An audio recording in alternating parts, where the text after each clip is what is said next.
My phone is ringing with my destiny's new call. No more hiding from the world, I will give it my all. I'm here in this moment, my dream is by my side. No desolate feeling, no lonely tears to hide. Why did I feel so small when dreams were flying by? My magic is so grand, it's painting my own sky. I can't go back, I won't go back. A feeling so strong that it's holding me tight. What if, just what if I found my destiny, my reason to feel so bright? I wanna find a magic so vibrant, yeah, it makes my heart feel so new. I wanna find a mag so shining that the whole city feels so new. I press on so that when I look back on this, I can shout it. My beautiful restaurant, this is my love, this is my story. When I look back at this very moment, I know I remember my heart so full and content. I am my own history, every step of the way. I'm writing it now with a new, beautiful day. I can't stop, I won't stop, this is my magical destiny. My history, my love, I wanna know. This is my story.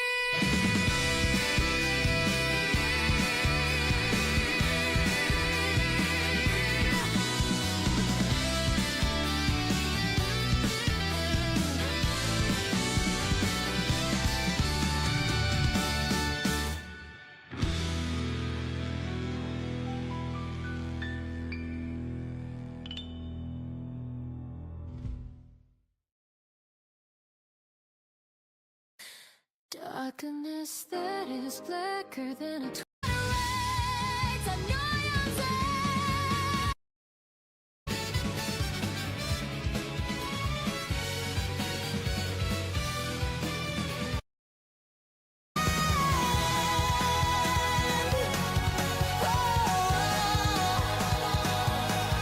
I'm a hero, I'm a genius. This is the pin maker's groove. Ha ha!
towards my infinite dreams far away.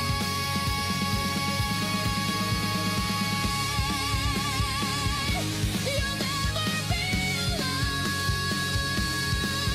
Pick up courage and continue walking towards your far away infinite dreams. Get along, try again.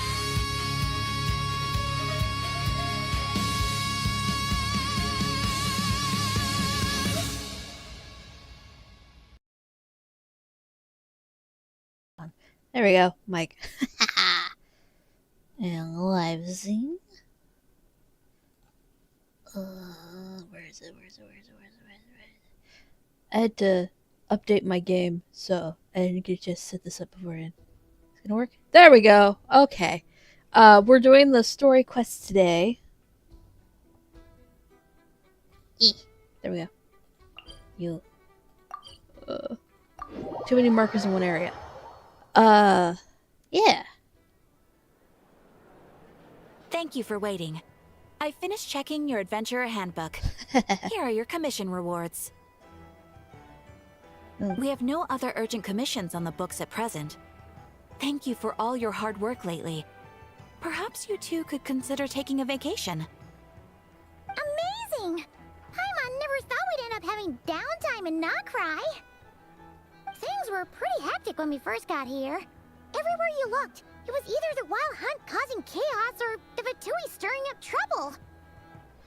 So I'm glad that they're doing like a recap, because like it's been a while. It felt like this whole region was one giant slime in a barrel, ready to go boom at any moment. We really haven't chewed a lot since we've been here, haven't we? Traveler and Pama, strike again! That's right! Another win for Tibet's top duo! Yeet. Ah, yes. Are you two aware that the Moon Prayer Night is soon to take place? The what? Oh yeah! Llama told us that was coming up soon. She did? Wait, why do you mention it though? Do people in Nasha Town celebrate it too? Paimon thought it was just for moon goddess worshippers. You're partially right. Most people in Nausea Town just see the festival as an opportunity to do business. They do not concern themselves with the religious element. Ah, like Christmas. The festival was first celebrated by the Frost Moon Scions. On this day, they would wear moon prayer blossoms and celebrate the birth of the moon goddess through song and dance. They would also prepare food and handicrafts and give them as gifts to others. Over time, it became Nodcry's most lively festival. Oh, sounds like fun! I'm definitely up for it. Great!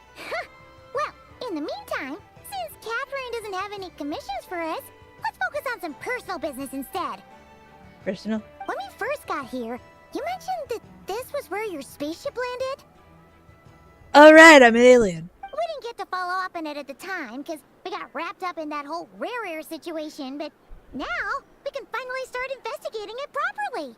Except we have no idea where to start. Well, there's a saying Paimon's heard around these parts, which goes, if you lift up a rock, you'll find something you weren't looking for.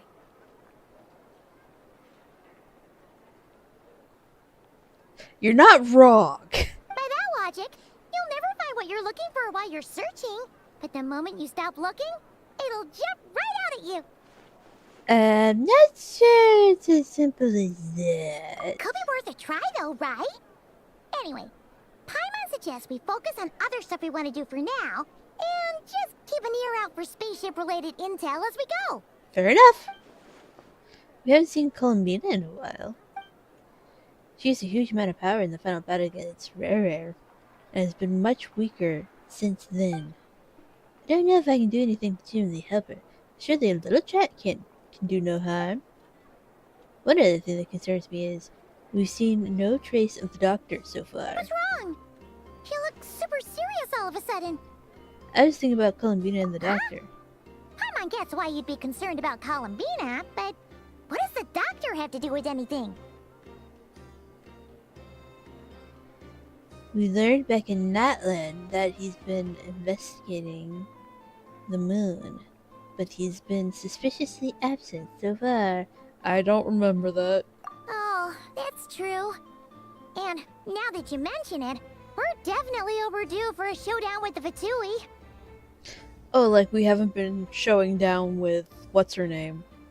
Marionette. Marionette?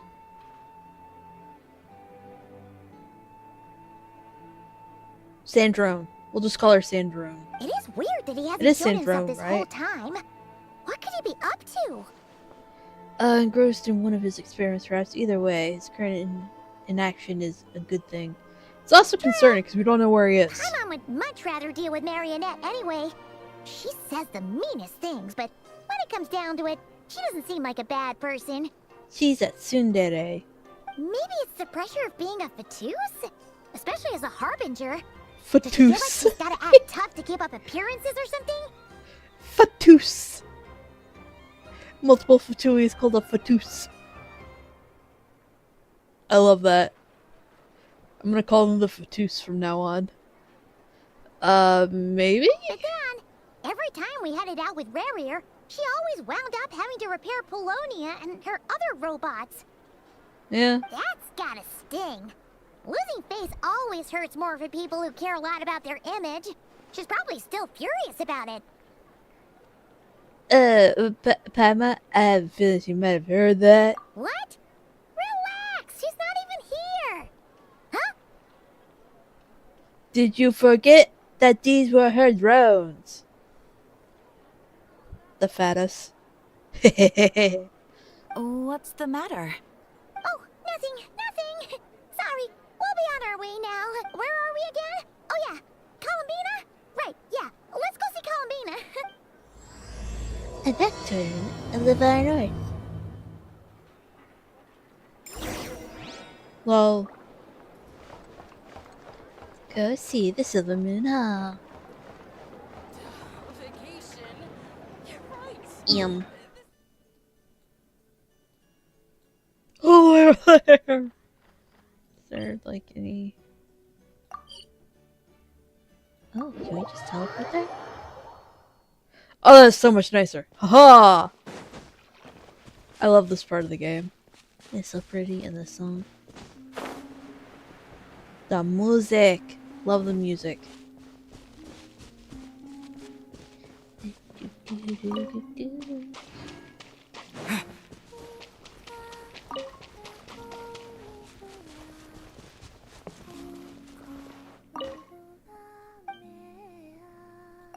Okay.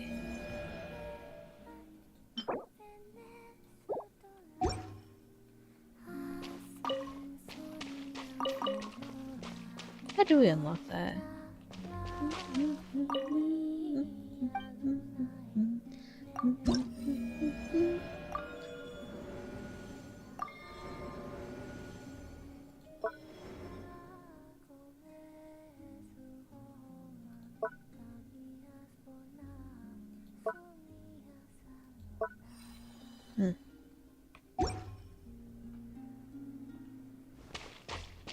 Oh, cutscene.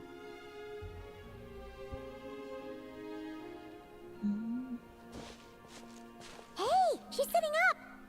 Is me sitting here a rare sight? No, we just thought you'd be resting. I'm not used to his voice. That still catches me off guard. It's a new interaction with her every week, basically. Oh. Perhaps I would have been, were it not for the sudden arrival of some unexpected guests. Not that I consider it a disturbance. After all, you are the only ones who are free to enter. Would it not be a little unfriendly of me to lie down while we speak? I didn't realize you put so much thought into little things like that.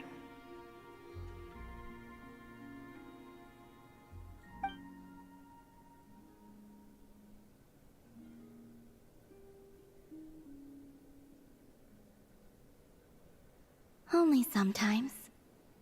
There have been moments lately where I think about you and your companions.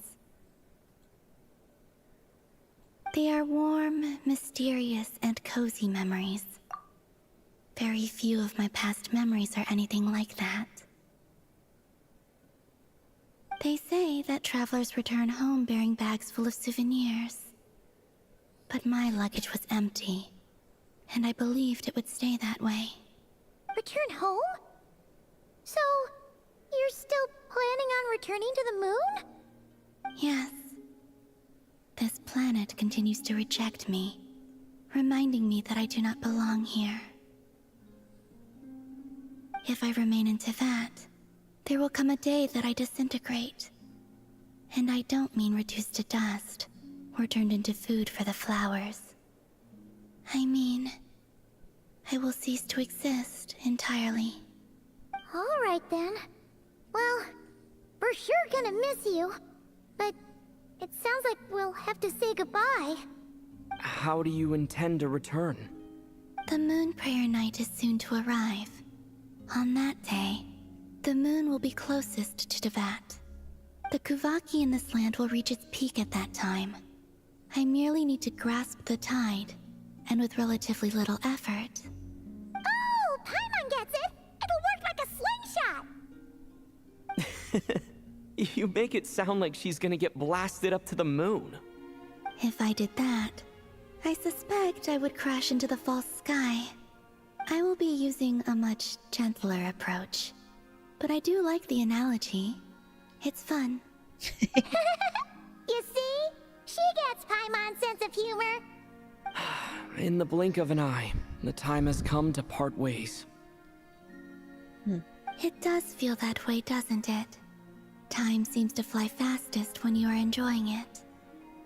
Right? I've always thought of myself as a wanderer on this earth, and it has never expressed any desire to keep me here. Yet, just as I plan to depart, it tugs at my arm. Is this a gesture of affection? Or is the world mocking me? Oh. Were you hoping I can answer that? Yes, you are a traveler, so you must have a lot of experience in this area. Then, what I would say is... enjoy the moment. That's right! Don't overthink it! Happiness is happiness and joy is joy! The point is to enjoy it, not analyze it! I see. Then what I would say is, even though I am very tired right now, I am still happy. I can't tell from the tone of your voice. Oh, really? You don't think I sound happy? I'm just kidding. I could tell you were in a good mood today from the moment we saw you. Ah, a joke.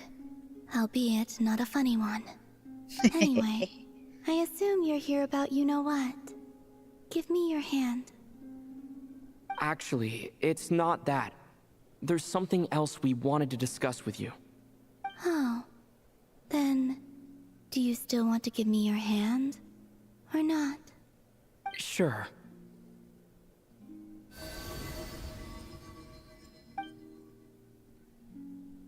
Thank you. So, I've heard that in the moon prayer nights of the past, people here would hold celebrations in the moon goddess's honor. Since you helped so much in our fight against the Rehir of Solnari, I think you deserve a farewell party before you return home.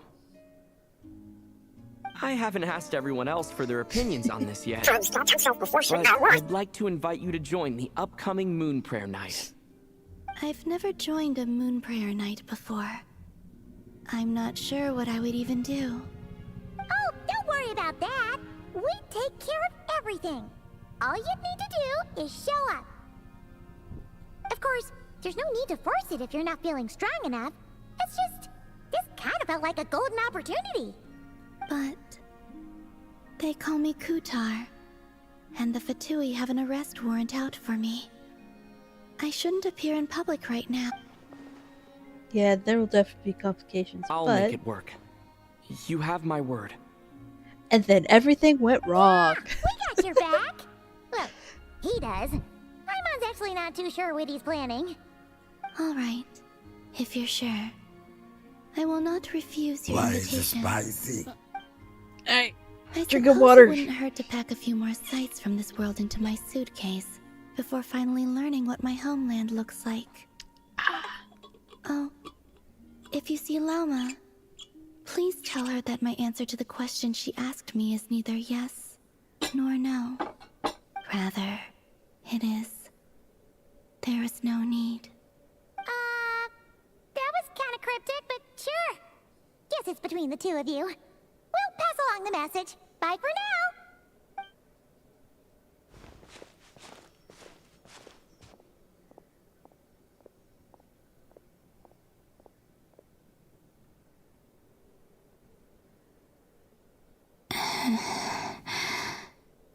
And also, I do not know.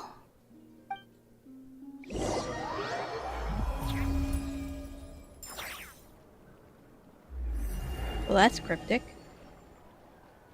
Since she's agreed to join the festival, let's go see who else wants to take part. Lauma's gotta be the person most familiar with the Moon Prayer Night. We should start with her. Also, what exactly is your plan to keep her safe? Not sure yet. I'll figure something out.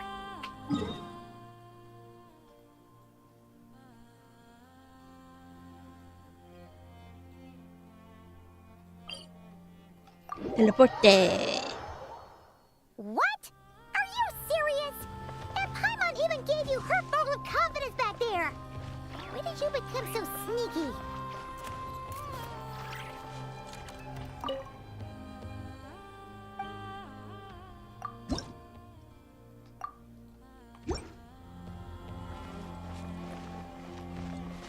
What else do we have? What's this? Oh yeah.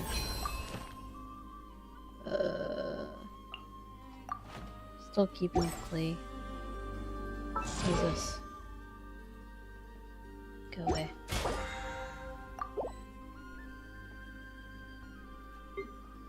Can you tell it's been a while?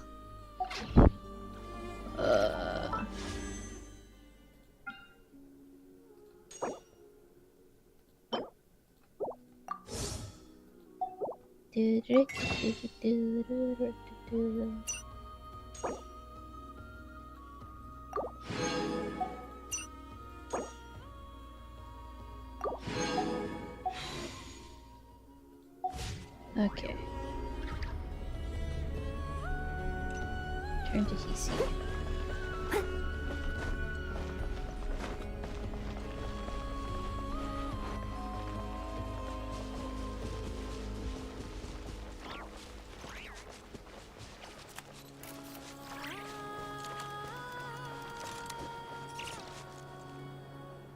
Hey, Lauma! It's us!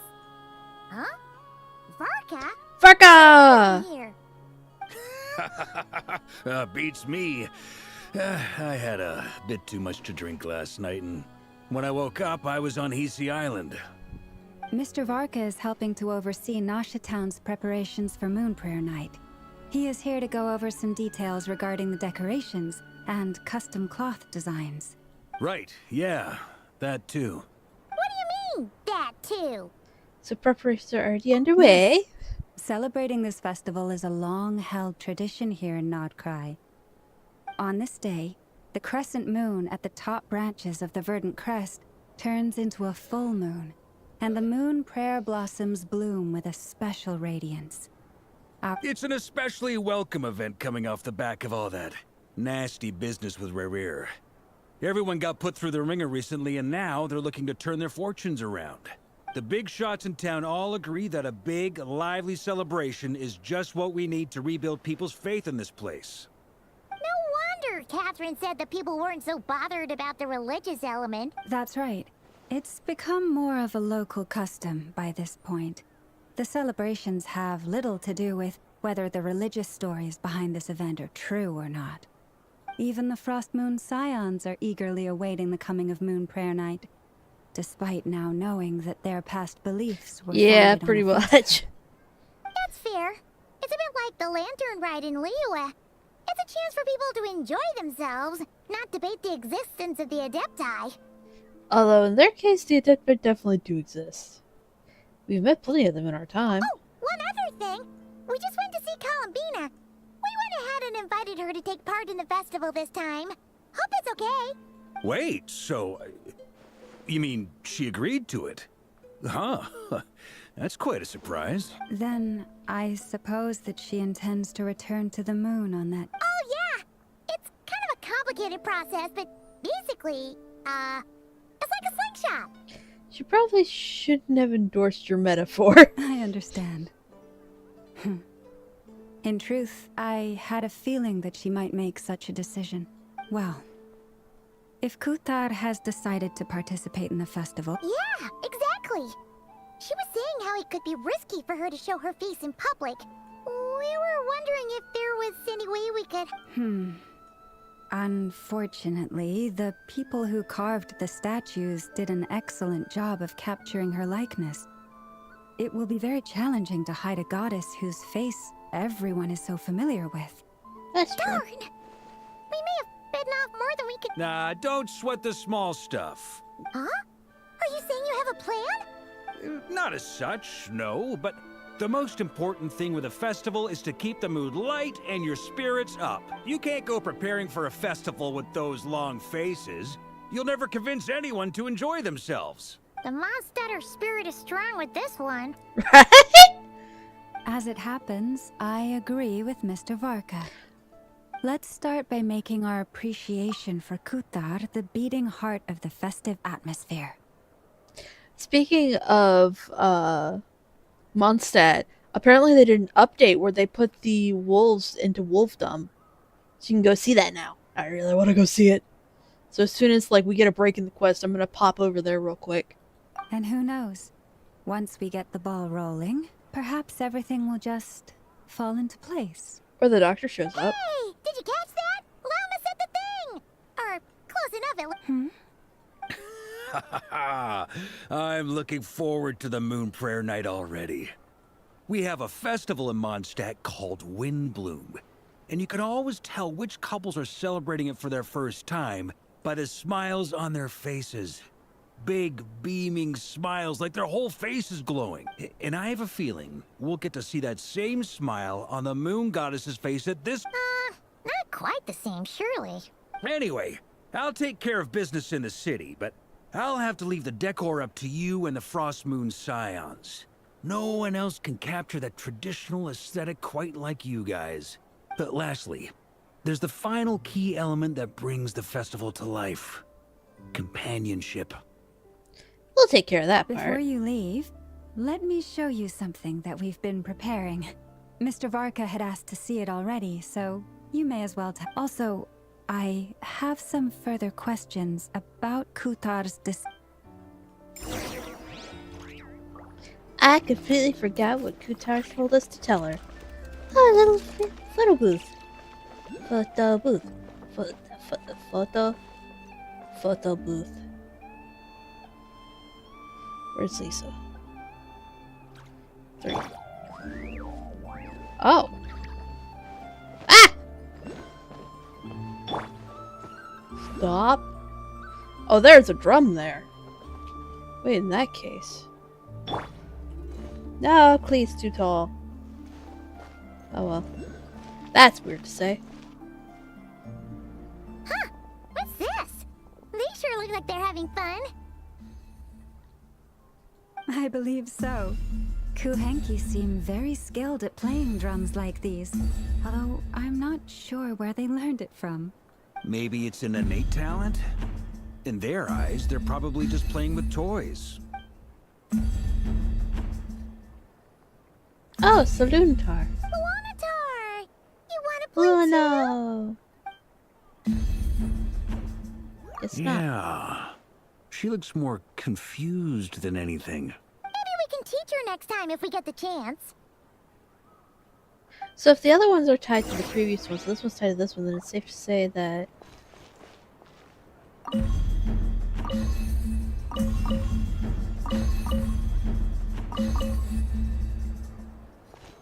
What are these floaty things?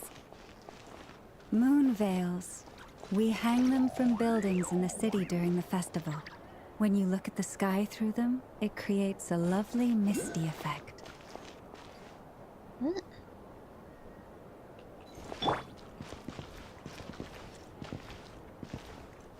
He's pretty. Where'd they go?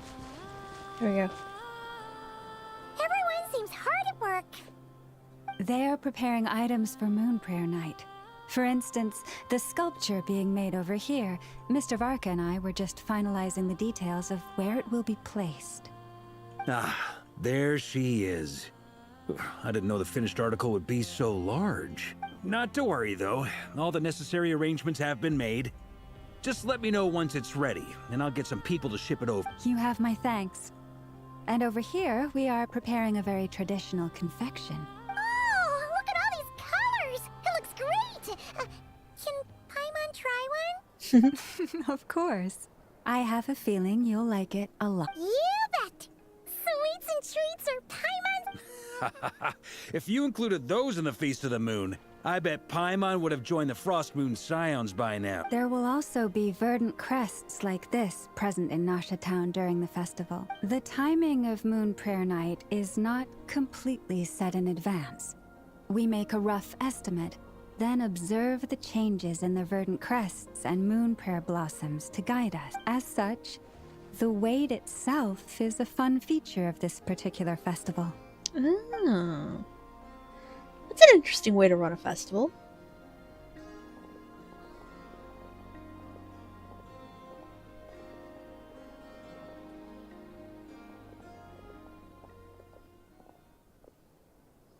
Let's talk here.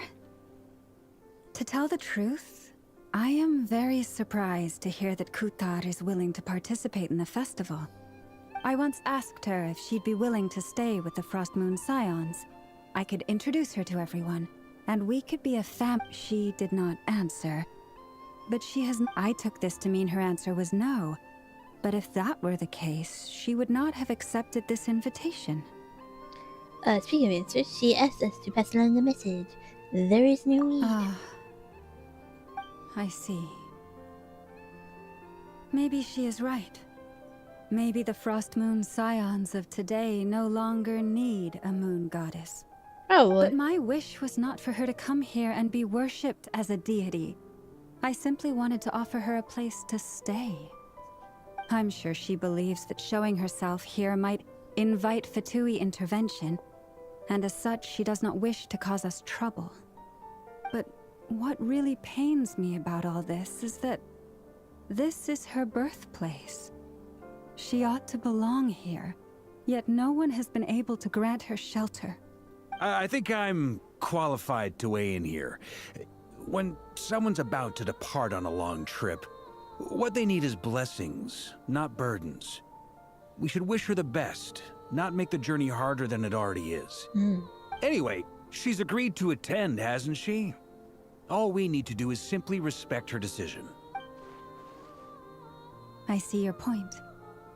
Yes, she will soon depart after all. Our job is to leave her with some happy memories. Besides, who's to say her journey to the moon is a one-way trip?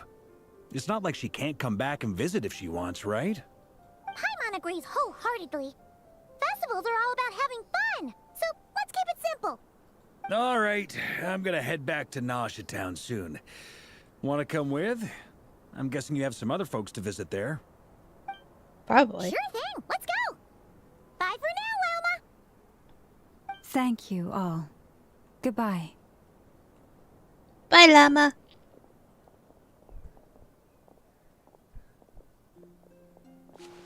Travel needs blessings, not burdens. Sounds good in principle, but will blessings alone be enough for Columbina?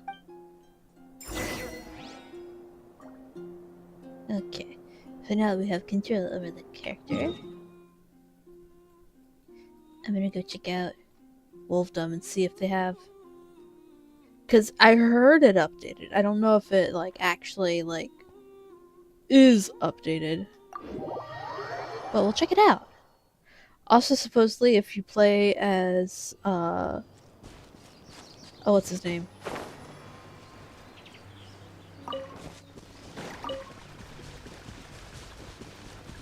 Razor. If you play as Razor.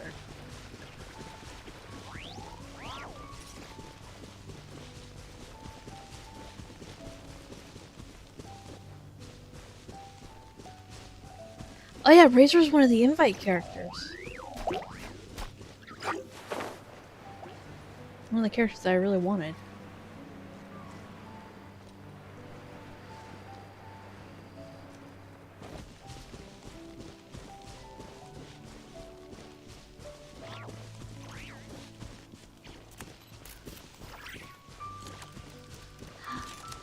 There are wolves!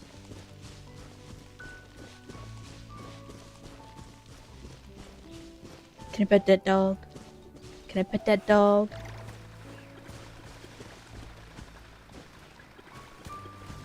Can I pet that dog?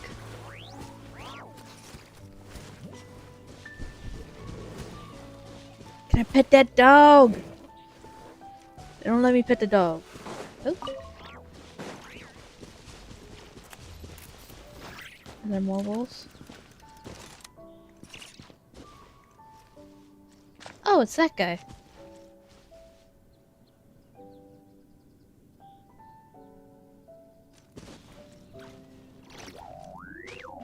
Right? You. I know you. You're a weirdo.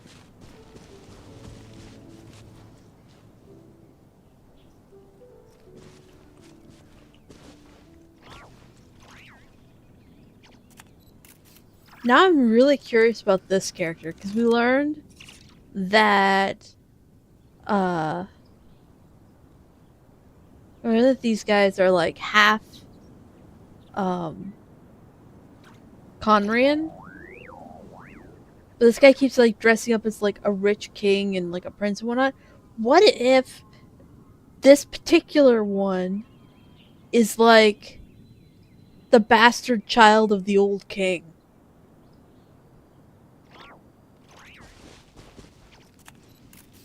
Although they are wearing like a suit and a tie and modern day. They're wearing modern day clothes.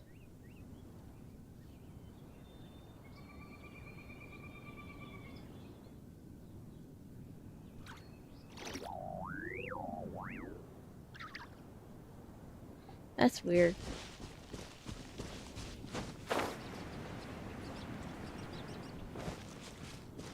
Yeah. Not you. Where is it? This one?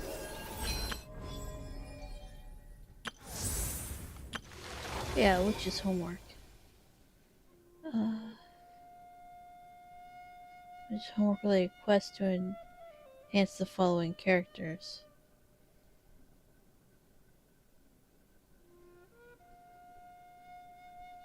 So since following our community feature not get a quest. Navigate.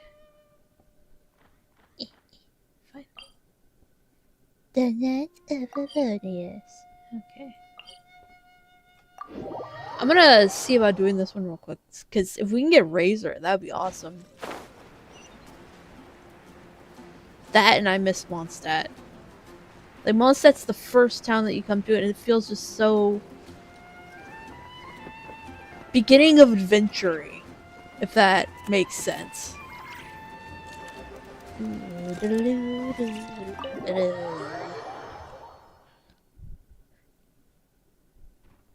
That, and supposedly, if you have Razor out, the wolves will follow you around. Whoa! This is way too many books! Considering this library organizing job is classified as a premium commission, I'm on key mentally prepared, you know?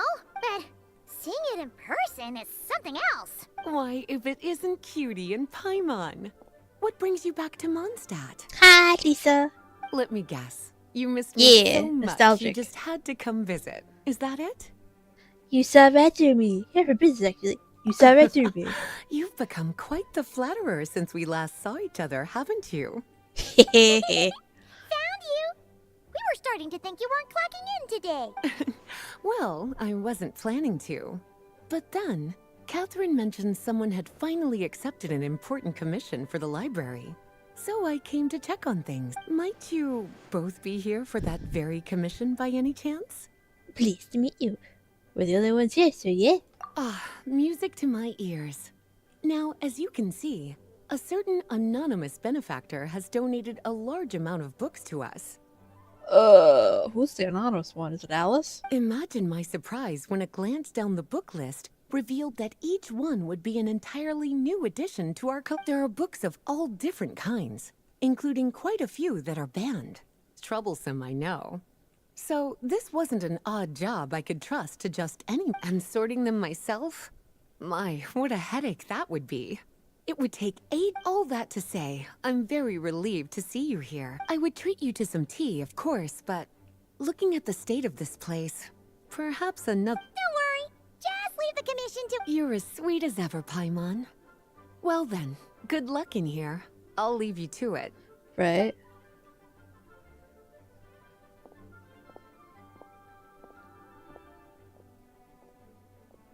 Still images. Yay. Finally! We made it! What even are some of these books? A Hilichurl's Guide to Running for Your Life? Do Hilichurls even read? Oh, and Basics of Whopper Flower Cultivation. Who'd grow one of those, anyway? I would. And what's this one? The Little Witch's Dictionary? Huh. That title's kind of suspicious. And didn't we already sort this area? Did you notice it earlier? No, it's not on the list either. Well, witches always make Paimon think of, you know. Yes. Uh-oh. It's alive! Oh no. Yoo-hoo! Looking for me? Alice! Alice? How did you get in here? You must not have noticed, Paimon. I wasn't the one who barged in at all. When you opened that dictionary, you entered a mage's domain. What? Ugh. Paimon knew that book had issues. Have you ever read the storybook, The Little Witch and the Undying Fire, by any chance? First I've heard of No it. matter. At least in name, this book was written as a dictionary for the other one. The actual contents of the two aren't related at all, though. That explanation makes things even more confusing. Oh dear. Where should I begin? You know the promise the Hexen Circle made to Varka at the Tripartite Conference, yes? Wait, Namely so it's... that in Mondstadt's greatest time of need, the mages would return and lend their aid to the nation. So it's a cipher. That's what I'm hearing. It's a dictionary to another book, so that means that it translates for that book, which means that it's a cipher for a hidden code within the other book. Well, waiting around for danger to descend upon the land isn't exactly our style. So we bring the danger Rather than a ourselves. scenario where we jump in and save the day out of nowhere, it makes more sense to lay the groundwork over time. That's how M put it. Oh, Besides, yeah, that makes more who sense. knows when such a crisis could occur? It could be in the next life, or even tomorrow. Preparation is crucial. Yep, that's why So, Batman's I always gathered the mages victorious. together to write this dictionary. Of course, it had to be under the guise of being related to that storybook. Otherwise, I would never have been able to get them in one place. Sounds like a lot of work. So how does we factor in exactly? Well, we looked into Barbie's scryglass and came up with a series of tasks tailor-made for the people of Mondstadt. They're all in this dictionary. Striving toward a common goal, overcoming obstacles alongside trusted companions, becoming better versions of ourselves. That is the best defense against what dangers could lie ahead. Oh, you make it sound like something bad is actually about to happen. 'Cause it is! Now, I never said that. But still, we are talking about trusted companions here, Paimon. And when we speak of a person who could be considered a friend to all in Mondstadt, I'm afraid the pool of options consists of but one. I see what's going on here. I should have seen this coming. Wait, the huge book donation? That was just an excuse to get us here, wasn't it? We had to spend ages sorting through them, you know? Dear, I never could have imagined you would need to go to such trouble. Uh-huh. Sure you didn't. Well, this is an important book. I couldn't just bring it into Teyvat without taking any much better to hide it in plain sight, you see. That's why I donated all those other books to the... Besides, it's not like this is a bad thing. Just think of it as an excuse to reunite with old friends. And as a favor to your dear Aunt Alice. Okay. If the goal is to help the people of Mondstadt, then we're in. We'll take the dictionary. And the next time we run into our friends, we'll pass your tasks and stuff along. Wonderful. Then I'll let you get to it. Have fun. Ah, no. What did we get ourselves into? Paimon, why'd you agree to that? Momo's a much better companion, because at least they ask about the details and of whether or not we're getting paid. Complete Witch's homework-related quest to unlock additional talents for the corresponding character. Oh, additional talents! Certain character skills and constellations effects will also change. Each Witch's homework quest is focused on a specific character. Obtain the corresponding character and increase their level to level 70 to unlock their related quest. Benny's adventure team, Nice. assemble! Aha, we can invite the character. I want to invite Razor, because I don't have him yet. Confirm. You smell nice. Which means, for those of you who are new here, ooh, achievements. Hang on. Any other achievements? No. Okay. Characters. For any of y'all who are new here, Benny's adventure team, what do you have an exclamation point? These bombs, so heavy. I organize characters by level. So, all of my Mondstadt characters are level 66. All of my Leeway characters are level 65. All of my Inazuma characters, I am getting to level Totoko, where are 64. you? Sumeru to 63. Fontaine to 62.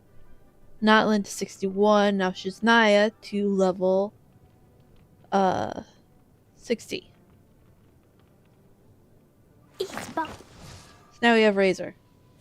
Razor, we now need to get up to level 66. Or level 70, as apparently. Level up. Auto ed.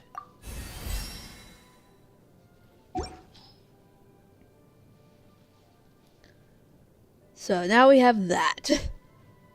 So everything goes to Razor now. Until we get them to the proper level. Thankfully, I've been collecting these somewhat.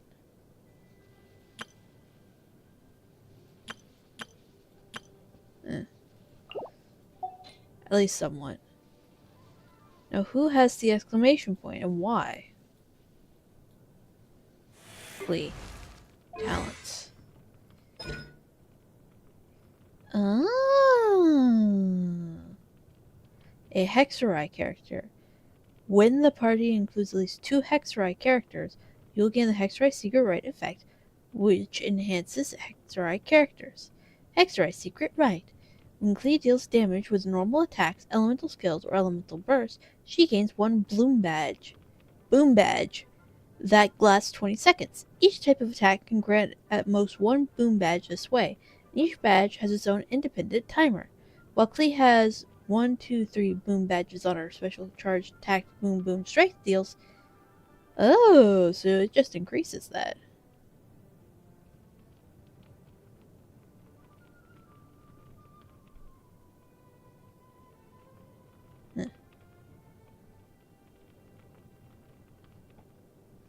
Nice. Interesting.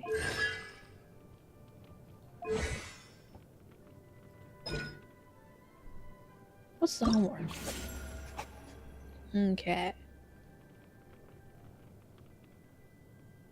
The witch's extra also includes assignments house for Klee. When I drop by the Knights of Phoenix headquarters, ask Klee about it. I will in a little while. Let's see here. We don't have Venti, we don't have Valbedo, we do have Mona, we don't have Durin. We have Razor, we have Fischl, and we have Sucrose. We need at least 2 other characters to support Klee. Sucrose is a really amazing support for Klee because her wind interacts with Klee's bombs. So she's definitely a character to put on that team. Razor, I don't know well enough. I think he's an on-field. I think... Is Fischl an on-field? I don't remember. I don't usually use her because she's a bow user and I don't use bow users.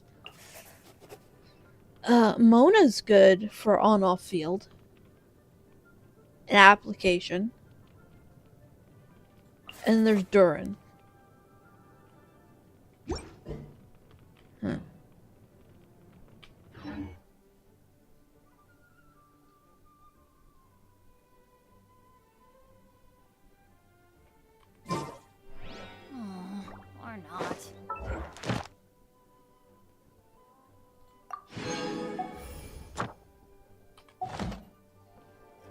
this?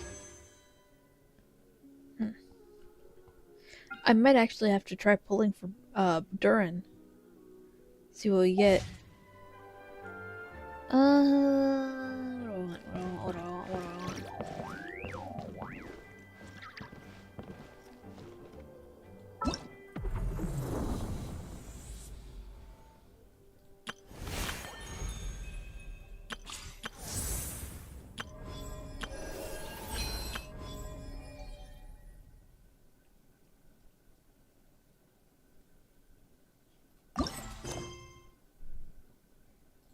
So we're gonna go back to this. Now that we've got Razor, we can start upgrading him.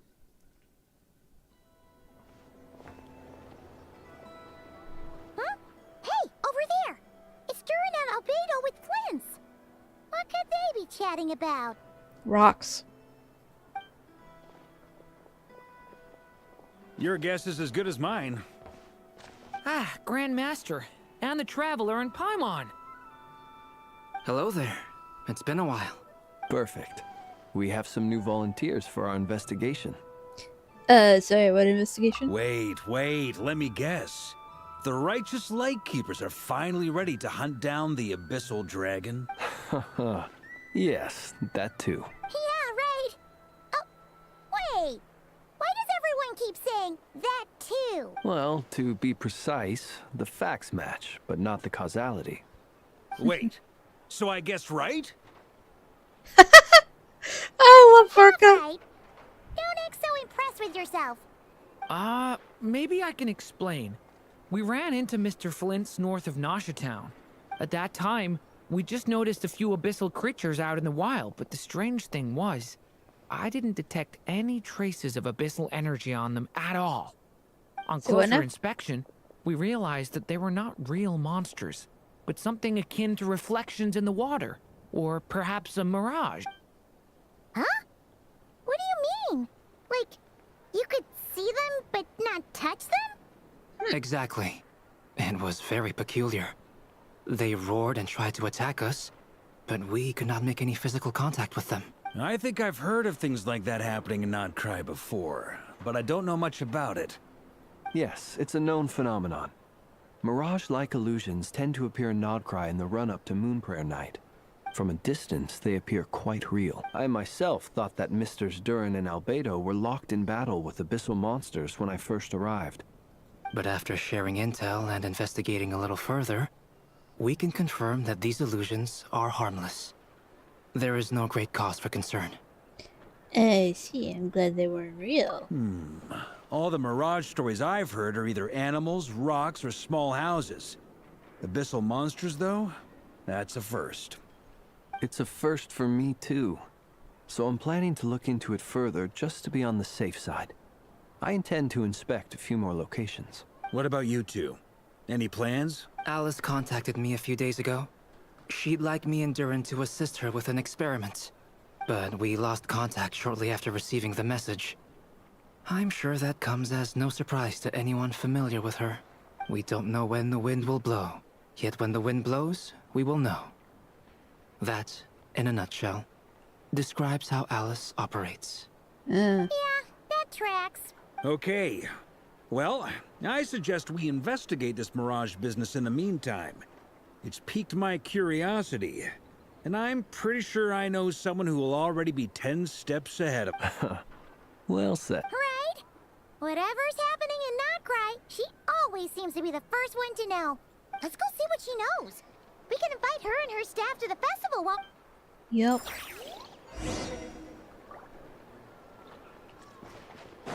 Whee! Where are we going? Where are we? What direction? This way. Off we go!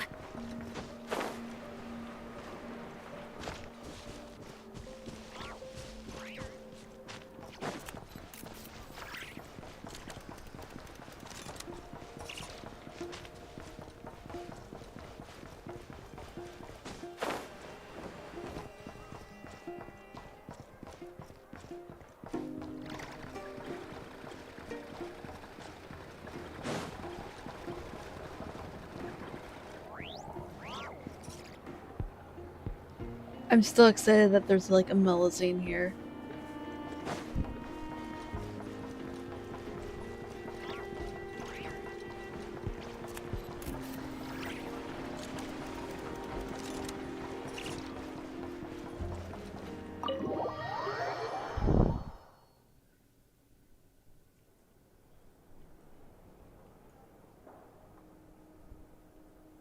You're right, I have noticed. There's certainly something a little fishy about this situation. Only a little, though. Records indicate that this phenomenon can occur in the days before and following Moon Prayer Night. That said, it has always been a rare sight in the past. The odds of encountering these phantoms are similar to looking up in the night sky, happening to see a shooting star, and managing to make a wish before it disappears. But this time, either everyone's getting lucky, or they're appearing far more frequently than usual. Which is concerning. Yehoda's out gathering intel as we speak. In the meantime, let me check off some points of interest. First, the Abyss. The ones we saw seem to be abyssal. Indeed. But we have identified one location where many more of them have made an appearance. And not just monsters, but humans. Given the scale and nature of the phantoms, it's almost as if someone's last memories are coming to life. Or... Oh. So you mean the phantom monsters are hunting down the phantom human? Exactly. The phantoms can interact with each other, but we have no means. In addition, some of the human phantoms would seem to be from the very distant past. This is clear both from the clothing they wear and the stories they tell. They claim to be from Hyperborea, a name which I've heard from Lauma before. If this is true, it means they must be from 6,000 years ago. Did Paimon hear That's that even right? older than Conria. 6,000 years? It sounds like this merits further exploration. That'd be a big help. I'll leave it with you, Albedo. My knowledge of ancient history is non-existent. I used to doze off every time the pre-Knights Favonius era came up in class. It's quite a miracle that you were able to understand these phantoms' speech, given how long... I suppose you're right. But I'll leave the archaeologists to ruminate over that conundrum. As an intelligence broker, my sole interest is in the value of the information I get, which, in this case, hopefully means earning myself some good favor with our dear Lady Moonchanter. So calculating. Whew, this intel broker logic always catches Paimon by surprise. Sounds to me Really? like we could split the work up. I think the abyssal phenomenon is best left to Albedo, Flints, and me. Agreed. It coincides with my duty as a lightkeeper. For my part, I'd like to understand the abyss better. Even a little knowledge would go a long way. This is certainly a rare opportunity to study the Abyss. But even rarer, perhaps, is the chance to make contact with the ancients. The Curatorium will take the lead on investigating the Hyperboreans. We put in the work to learn what we know so far. It seems only fair that we get some quantity of exclusive intel. That just leaves our trusty team of 2 unassigned. Wait, we're a team? Since when? Since you became an honorary knight, of course. This was part of my grand plan all along. Fair enough. By the way, we managed to convince Columbina to come to the Moon Prayer Night celebrations. Would you and Yehoda like to join too? She agreed to that? Huh. Quite an achievement.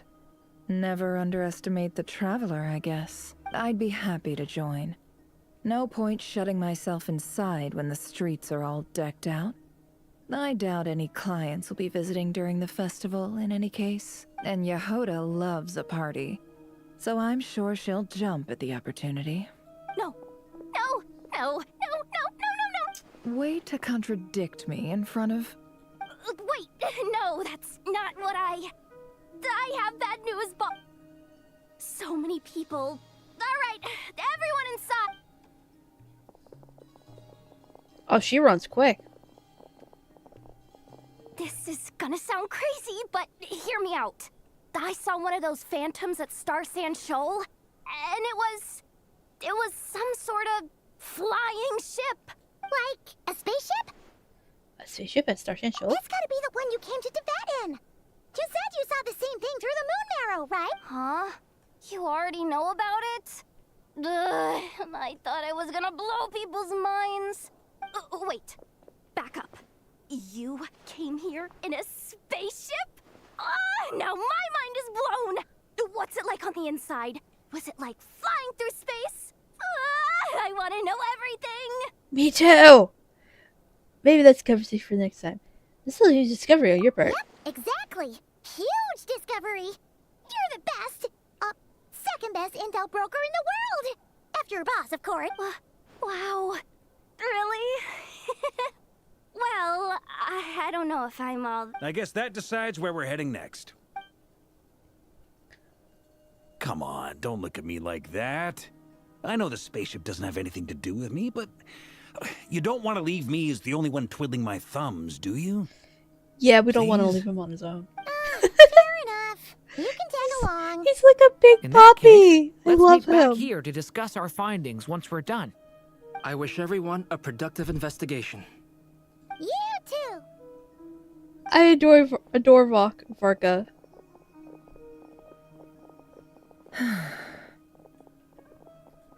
What's up, boss? Aren't we gonna head out? Tell me, Yehoda, when did the curatorium start giving out intel for free? Sorry, boss!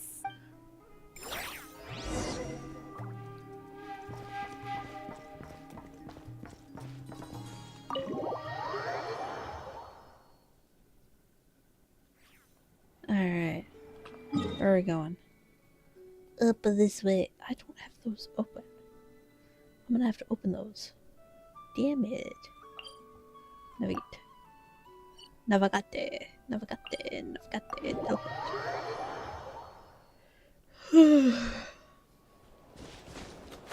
Whee!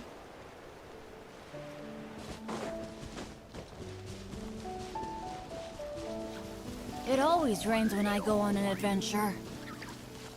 Yay, rain.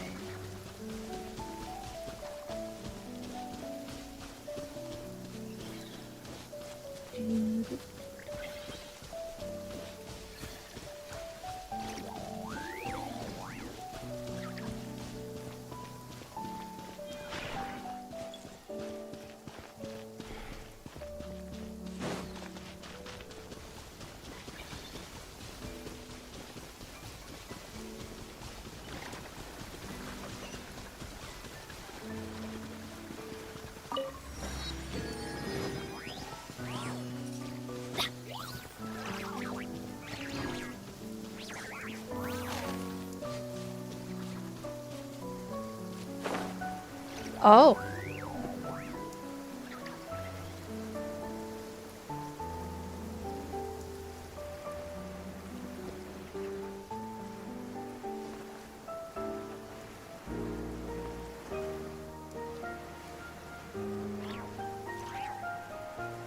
This is pretty music.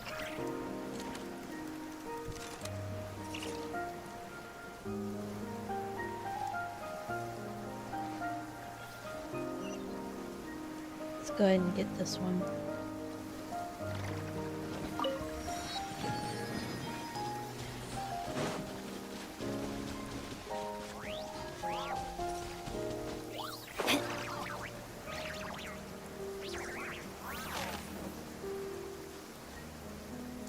There we go.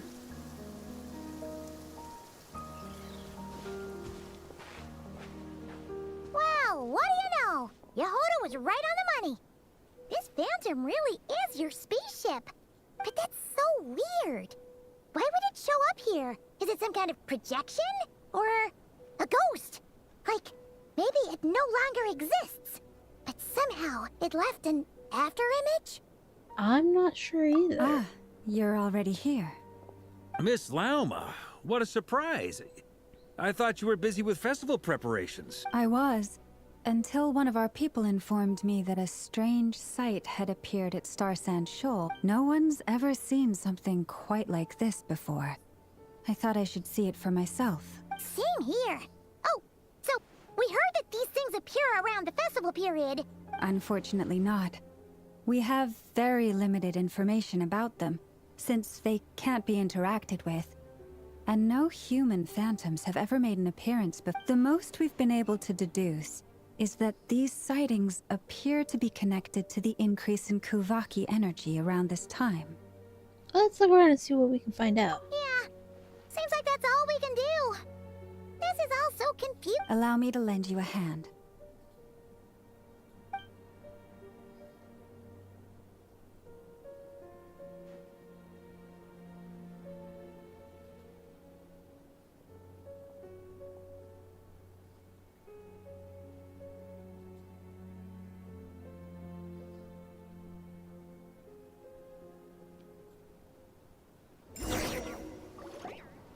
Everyone, our friend here should be able to provide us with some information.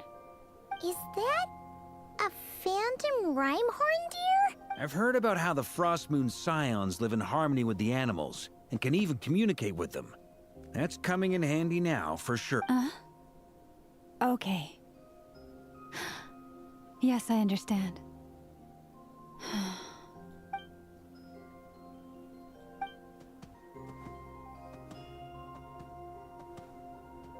Oh, it's leaving.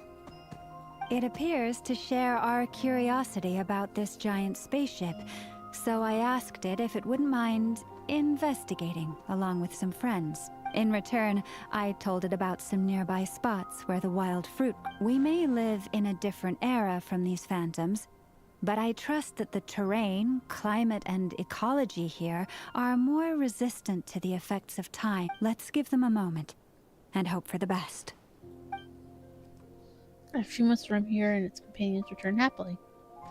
All back together? Must have been a lot of fruit. Indeed. Now let me ask them some questions.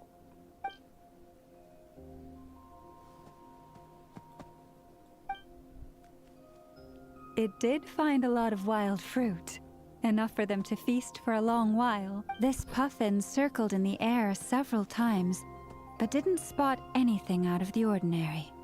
Certainly nothing to do with the Well, it definitely makes sense to get a... Indeed. Other than that, I was also thinking that the world these phantoms see... Oh, I get what you mean.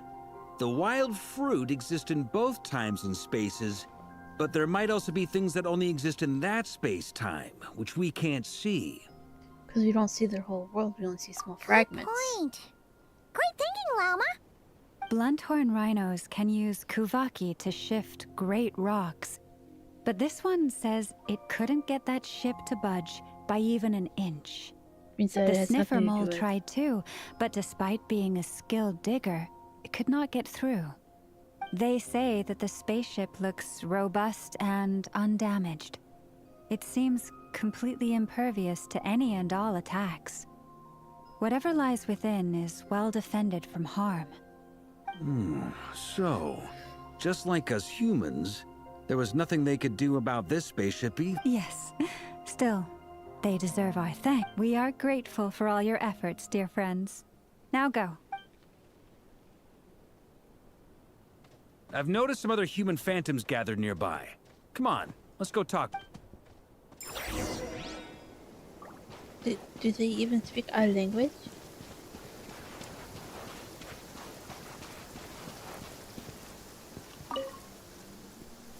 What is this thing? I guess I've never so. seen it move, and there's no way to get inside. Goodness knows. My grandpa says it's been sitting here at least since his grandpa was still... What about his grandpa? Did he say anything to your grandpa's grandpa about it? Huh? I don't know. In all likelihood, it was here back then too. Hard to imagine something this huge could move. Guess that means that as far as they're concerned, this ship's been around a long...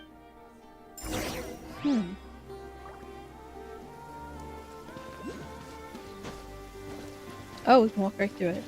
We can walk right through it. Hee hee hee. It always rains when I go on an adventure. What's over here?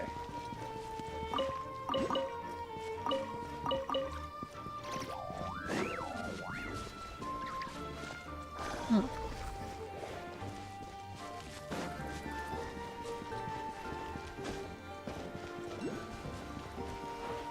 For the first time going on an adventure now. Let's see here. Come on, brothers. If we can Darmir. get even a small chunk off of this thing, it's gotta be worth a fortune. Today is the day we strike it. Huh? Yes, brother, I shall join you. Let's make our fortune. We should go with them. What the?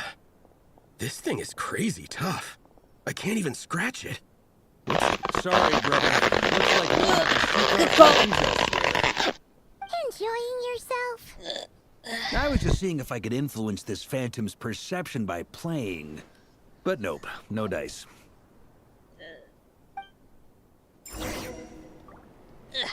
I'm sure we're all starting to build up an idea of what's going on here now that we've spoken to some of the people.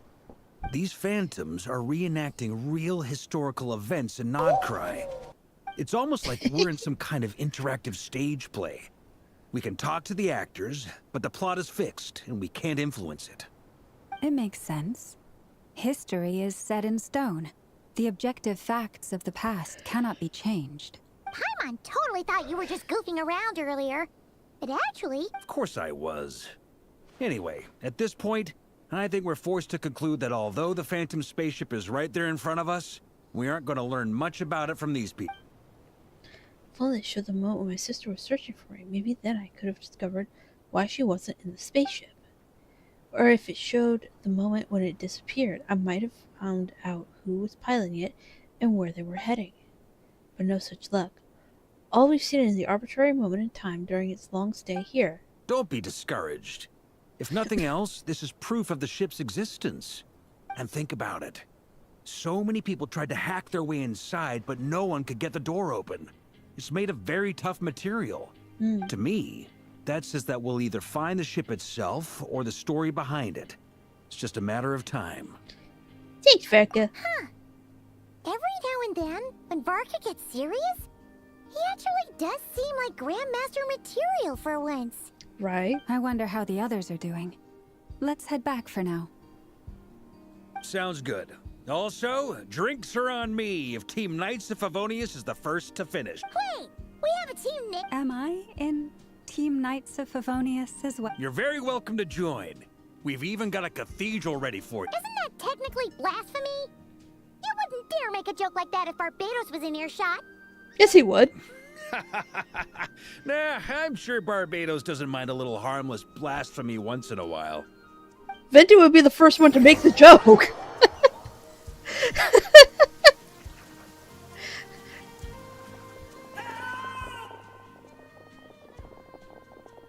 Oh, no! Get away! Oh. Oh, that's depressing.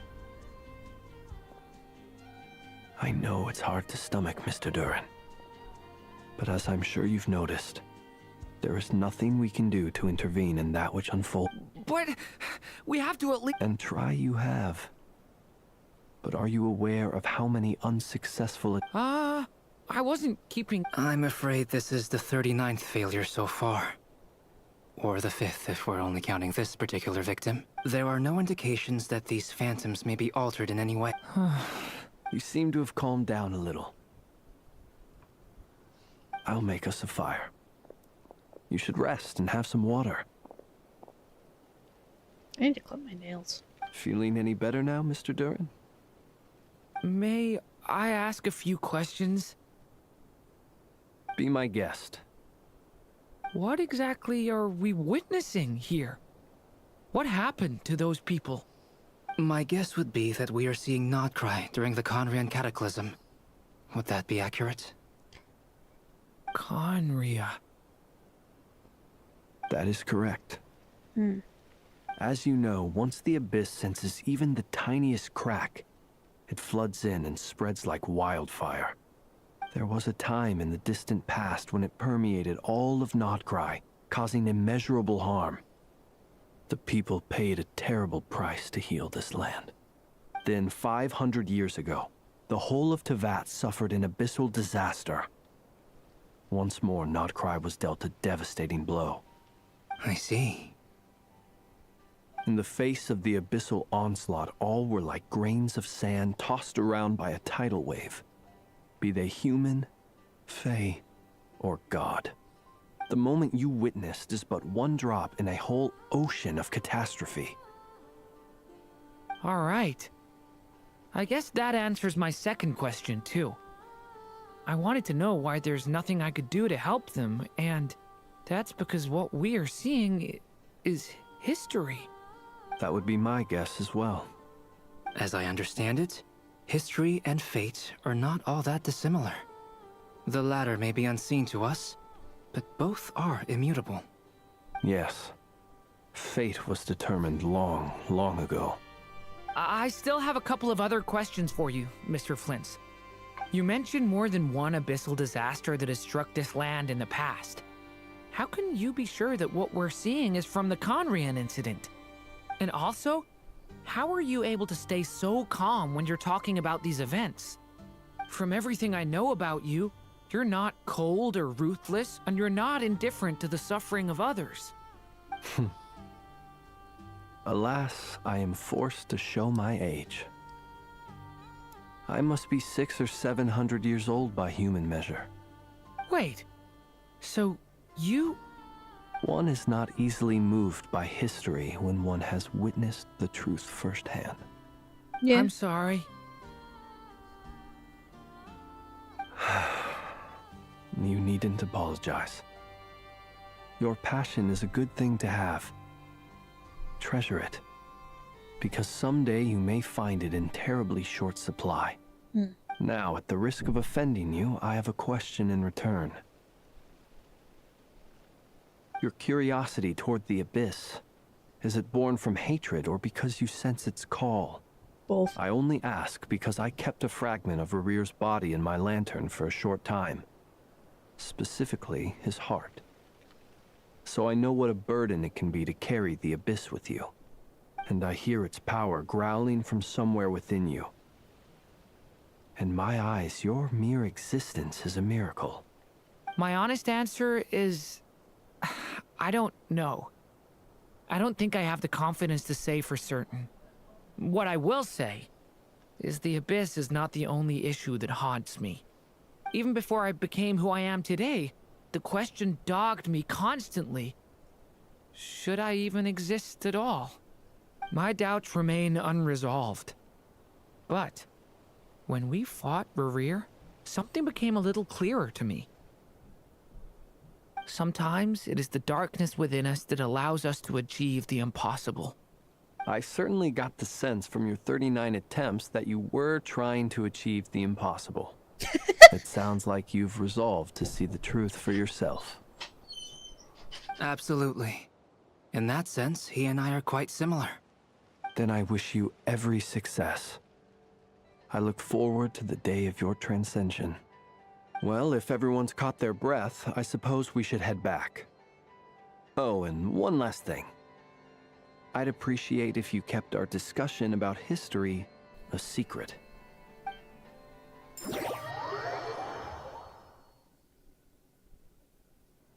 Incredibly, our separate investigations led us all to the same conclusion.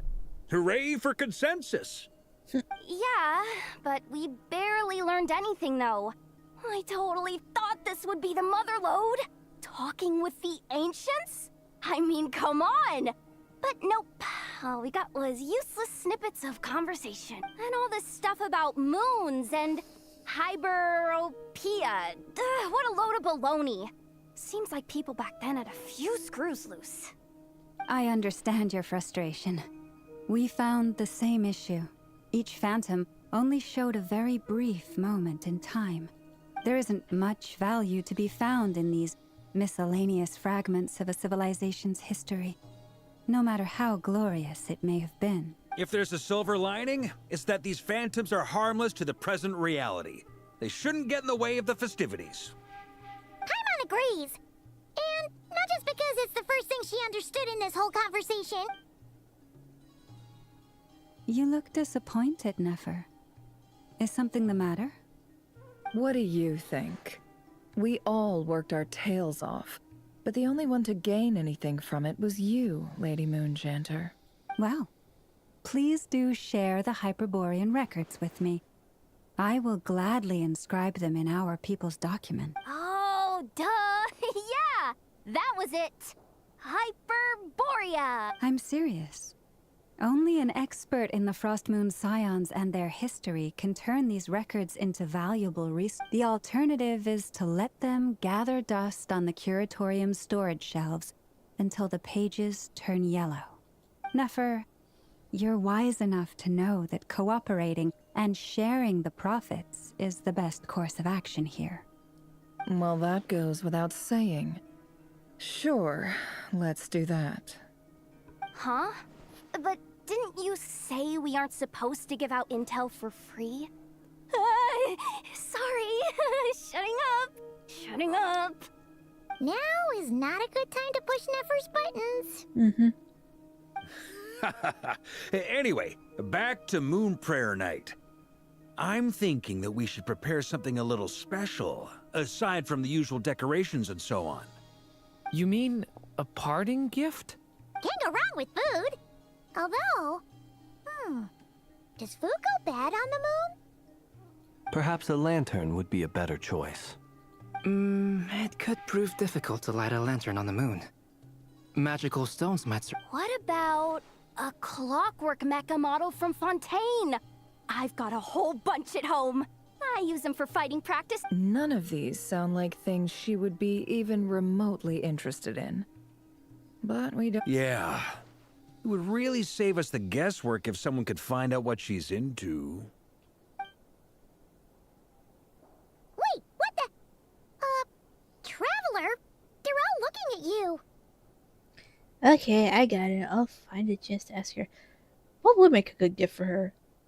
Because she keeps saying that she wants to, like, remember things. Like, a photo might be good. Like, photographs or a camera for her to take photos with to remember everything by. Or maybe, like, a homemade plushie of everybody. Or plushies. Plus. Or not plus. Plural. Great! Haha, problem solved. Now, I need to stop by Dory's. Gonna need her help sourcing a bunch of stuff for the festival. Then let's leave it there for now. We all have our own business to attend to.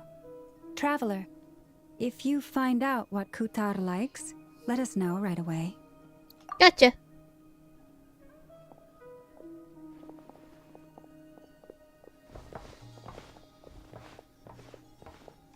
Is something the matter? That's my line, Duran. You seem a little down. I'm fine. It's just... I'm still feeling a little rattled after witnessing the horrors of the Abyss. Oh But yeah, it's okay. I remember Natlan. This is something I have to work through. I'll be all right. Should have been there for Thanks Natlan. your concern. Well, don't put too much pressure on yourself. If you ever feel like something's wrong, physically or mentally, we're here to talk. Don't forget, I'm a member of the Knights of Favonius. You can always rely on me. Come on. Stop treating me like a kid. I mean... Oh, Could you do me a solid and try to smooth things over? Which is why we need a lantern guaranteed to work on the moon. Yes, I have a few ideas, but the lantern itself is the easy part. The real issue is how little we know about the lunar environment. Wait, you two are serious about this? Let's just say I'm intrigued by these shining magical stones that Mr. Albedo has mentioned. They're talking about rocks. I called it. Are they in here? Never. You should get going. It's important. I like her reading chair. It's a nice reading chair. What's that? Pretty.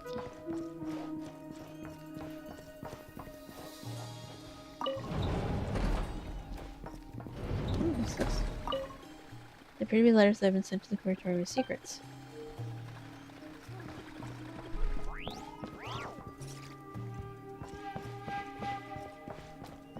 What was that? Just contains some part of the Curatorium secrets finances. Yeah, I don't think she'd be too happy with us looking around that.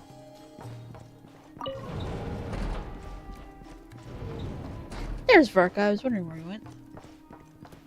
Miss Lauma, would you accompany me into town? I think it'd be best if you saw the Frost Moon Scion's decorations for yourself. Very well. Let's go. Wait, whose drawing is that? What even is that a drawing of? Is that a map? No, that's not a map. I don't think that's a map. I don't know what that is.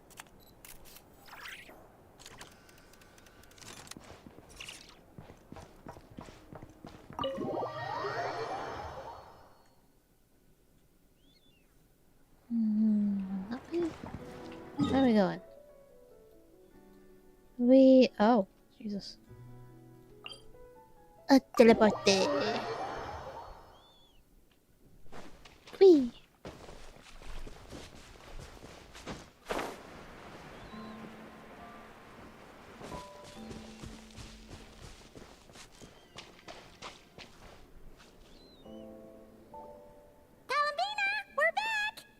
Huh? She's not here. I can't sense her presence at Weren't all. there a few Kuhenki here last time too? Where did they all go?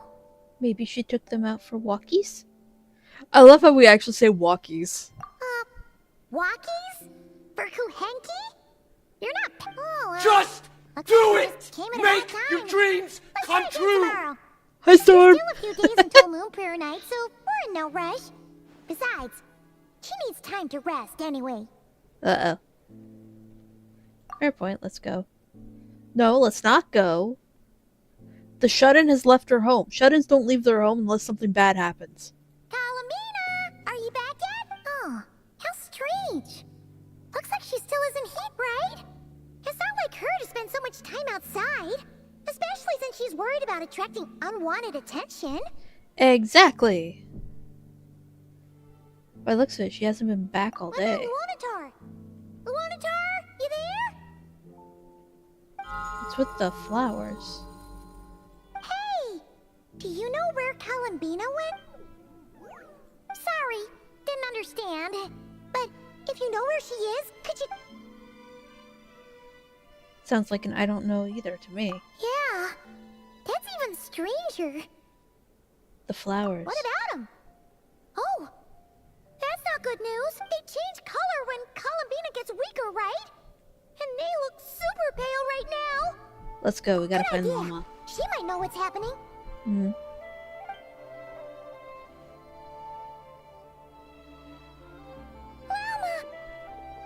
Ah, it's you. How is Kutar? Is she okay? She's missing. Has she visited the Frostmoon Scions? No, she hasn't.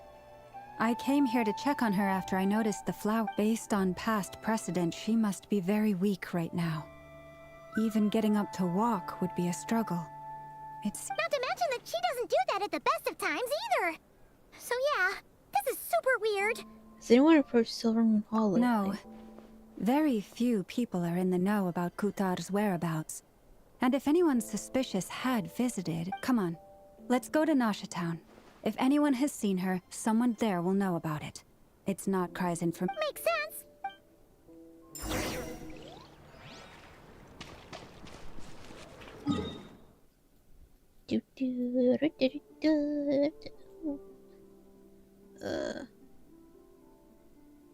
Yeah, we'll go here.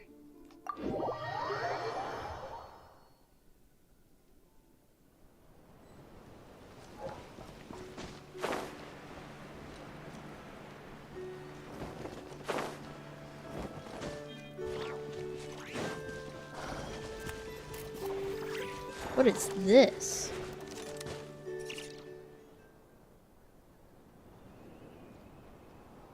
Wait a moment. Is it just Paimon, or is this stall kind of suspicious? No. Alas, your free and easy adventure time is over. Now... Whoa! Not sure. But it's... No, not that way. The final boss is right... The... Sniffermo... That's the final boss? Surely not. Also... That voice is a little familiar. Alice! Okay, the jig is up. I'll stop teasing you. Turn around. It seems I've managed to leave quite an indelible impression, even though you've never seen my face. Oh, nothing could make Her a great ears maid wiggle! more pleased with herself. Great Adventure of the Realms, Dodo King, Defender of Old Mondstadt, etc. Most importantly, Mother. Wait, did she just change her own name from question marks to Alice? What? She's breaking the fourth wall already? I've heard that all the big shots in Teyvat have long, wordy titles that stun people speechless when they make their entrance. Unfortunately, none of them are affiliated with the Hexenzirkel, and we ourselves keep a very low profile. The notorious name-dropping doesn't quite work for us. Still, I, for one, think I'm really quite amazing. So that didn't stop me from coming up with a title anyway. I love her. It's really you this time? Not a lantern or a Dodoko, but Alice in the flesh? Oh, that's right. So, what do you think? How does it feel to finally meet me? I love her, like, false hat. You look like... You look just like Klee. Oh, that's the first thing you thought. A little surprising, but that actually makes me very happy. Because that means that when Klee grows up, she'll be just as stunningly beautiful as her mother. So she's a friend of yours? Yes. Part-time friend. Kind of. This is actually the first time we've seen her in... I see. Madam Mage, that was, quite a powerful entrance. I love like the little won't icy be blue forgetting it details. anytime soon. It's okay, Lauma, don't force it. Paimon will do the honors. This is Alice from the Hexenzirkel. She's a friend of ours. And of Arcus, too.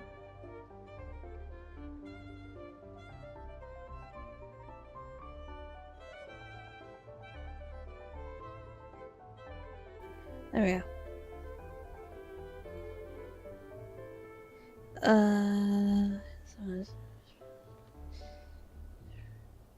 First, she helped us a lot in the past. That's right. She's a good person, just kind of unpredictable. Well, what is the human heart if not unpredictable? Hmm? If we could not do as we please, how would we differ from machines? I am Lauma, Moon Chanter of the Frost Moon Scions. It is a pleasure to meet you.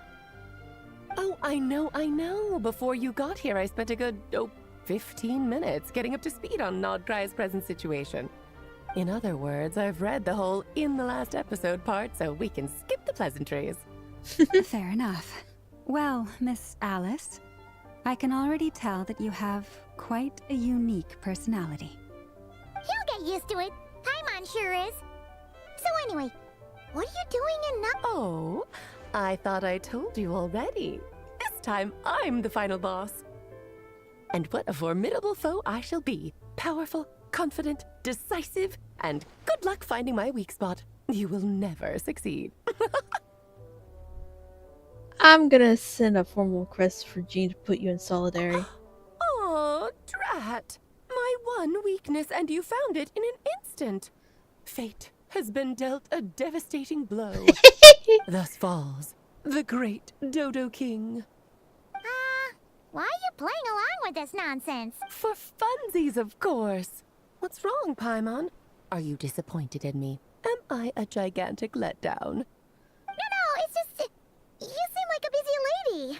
And this is the one time you've shown up in person. Paimon figured it would be for something more high stakes than just goofing around. You're quite right. I'm here in Nodcry because something big happened. Something big enough it caught the attention of the Hexenzirkel. It concerns the 3 moons, Teyvat's borders, and of course, the moon goddess you are currently searching for. You know where Columbina is? Kind of. Why don't we discuss this over a pot of tea? My main reason for coming on this trip to Teyvat was, of course, to have some fun. But I do technically have a job to do as well. Namely, maintaining the stability of Teyvat's borders. I'll skip over the complicated parts. But to sum it up, abyssal energies are all that lie beyond Teyvat's border. We'd find ourselves in a real pickle if they ever made it through. And the phantoms you've been seeing are a sign that the border has been disturbed. Ah, no wonder they tend to show up around moon. Is it because the real moon is now so close to us that its power can cross? In part, but only a negligible amount passes through. Just enough to influence the verdant crests and so on. And as you've noticed, there has been an unprecedented number of phantoms appearing this year. The influence of the moon beyond the border cannot explain this. No. There is another far greater factor at the trilunar syzygy.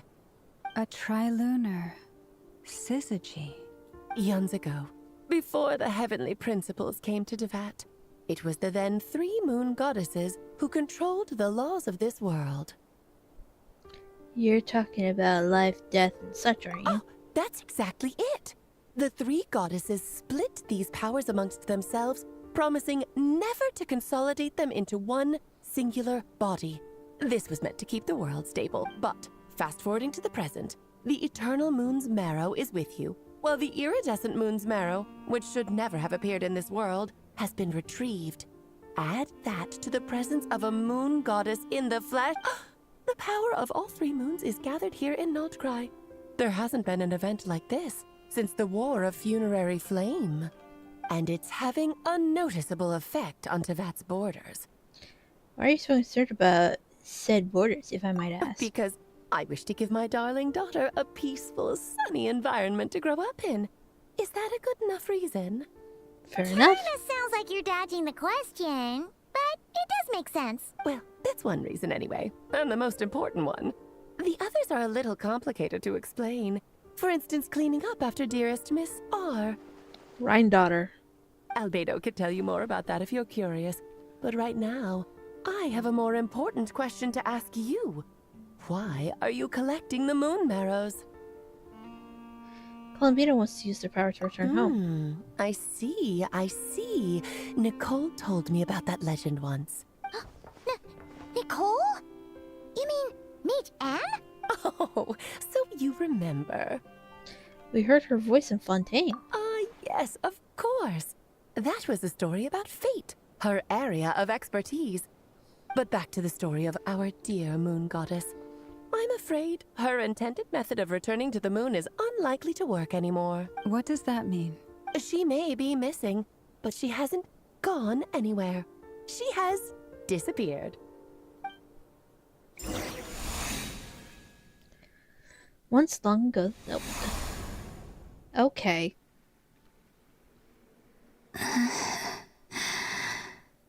My body is so... Wait, no. It's my mind that's heavy. My arms and legs are as light as a feather. What's happening to me? I feel drowsy, like I've been asleep for too long. Is it daytime or nighttime? Is the moon out? I think I'll go for a walk.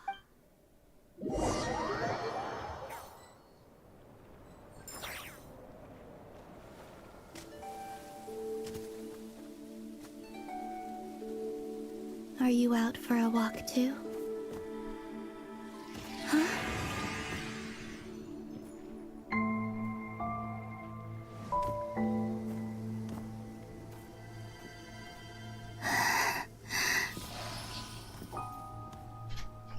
Whoa.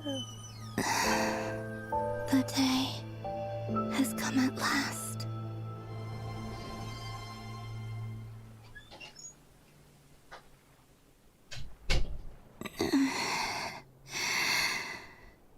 Have I grown so weak that I can't even sustain my physical form? But Moon Prayer Night is nearly here. I was so close to returning home. Death is near.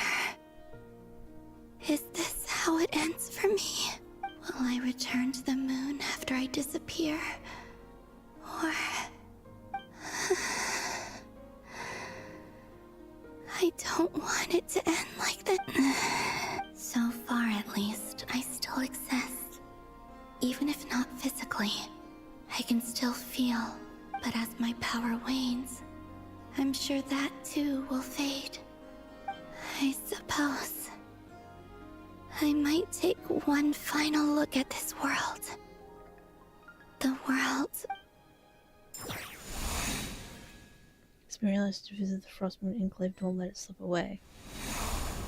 Come on, come on! Wait for me! The Frost Moon Enclave. How much it has changed since I was born. These decorations, they're so heavy. It's times like this when you kind of wish men could be priestesses and acolytes. How fascinating. I've never had the chance to be privy to people's private in the past. People would get so solemn and serious the moment I showed my face. Like they were frozen. Karina, Lametti, it's time to eat. Coming! I want to watch them a little longer. Oh!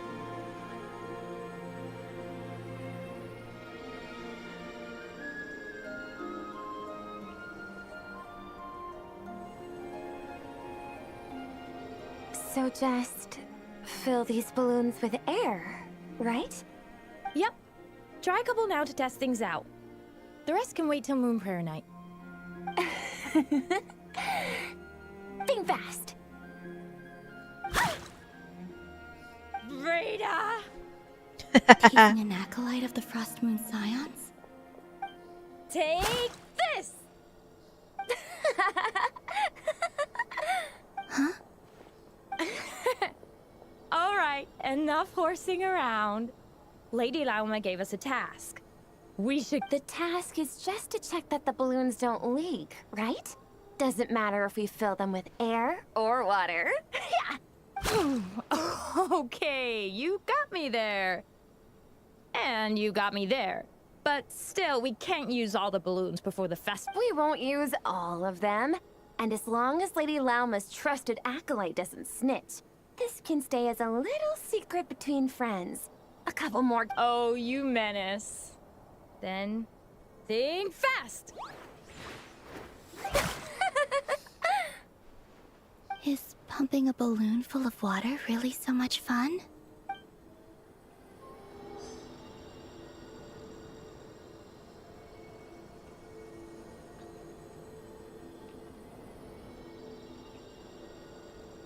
I like the way that she walks.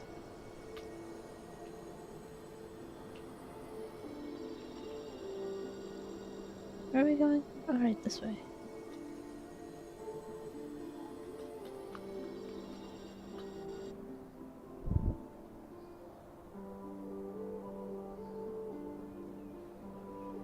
I'm sure you're both tired from playing all day. Come on, eat up. A plain, humble meal. That has always been the way of the... Huh? How come Lametti got a midsummer berry dessert? Oh, I always get locked up. I don't mind sharing. You can have a bite of mine if I get to have a bite of yours. Hmm? They're sharing food. I've never shared food with anyone before. Even at the Harbinger tea parties, everyone just ate. And when I couldn't finish my food offerings from the Frost Moon Scions, they'd leave the leftovers out under the... Hey! That was 2 bites! Oh, then you can have another bite of mine. Oh, you too. Oh, don't fret now. Here, have some of Granny's too.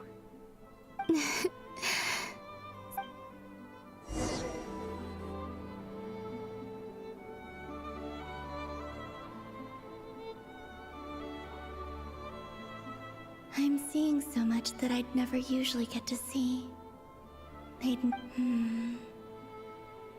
It's nice.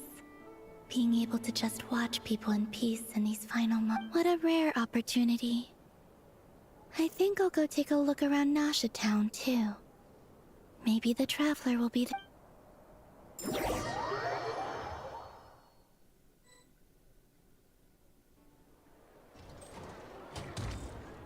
After the War of Funerary Flame, the Moon Goddesses were no longer recognized by Tevat. They lost the whole That's why the moon goddess's strength is fading. She cannot withstand the world's rejection of her. It's just like what Calamita said. The world suffers. To be more pedantic Words, about it, English. the moon goddesses did something to offend the heavenly principles, and that's why they were ousted. Something of a recurring theme in Tevat's history. Theoretically, speaking so candidly should put me in their crosshairs too, but they can't tell me what to do. I'll say whatever I want. Anywho, the moon marrow energies were but a drop in the bucket for her, and that battle against the Ray Hair of Solnari only weakened her further. Fortunately, it happened close enough to Moon Prayer Night when the Kuvaki concentration here is high. That's the only reason she managed to survive. What do you mean, fortunately? You said she disappeared. Oh, what a headache. I thought this was all common knowledge. I guess I have some more explaining to do. Okay, buckle up. It's time for another lecture.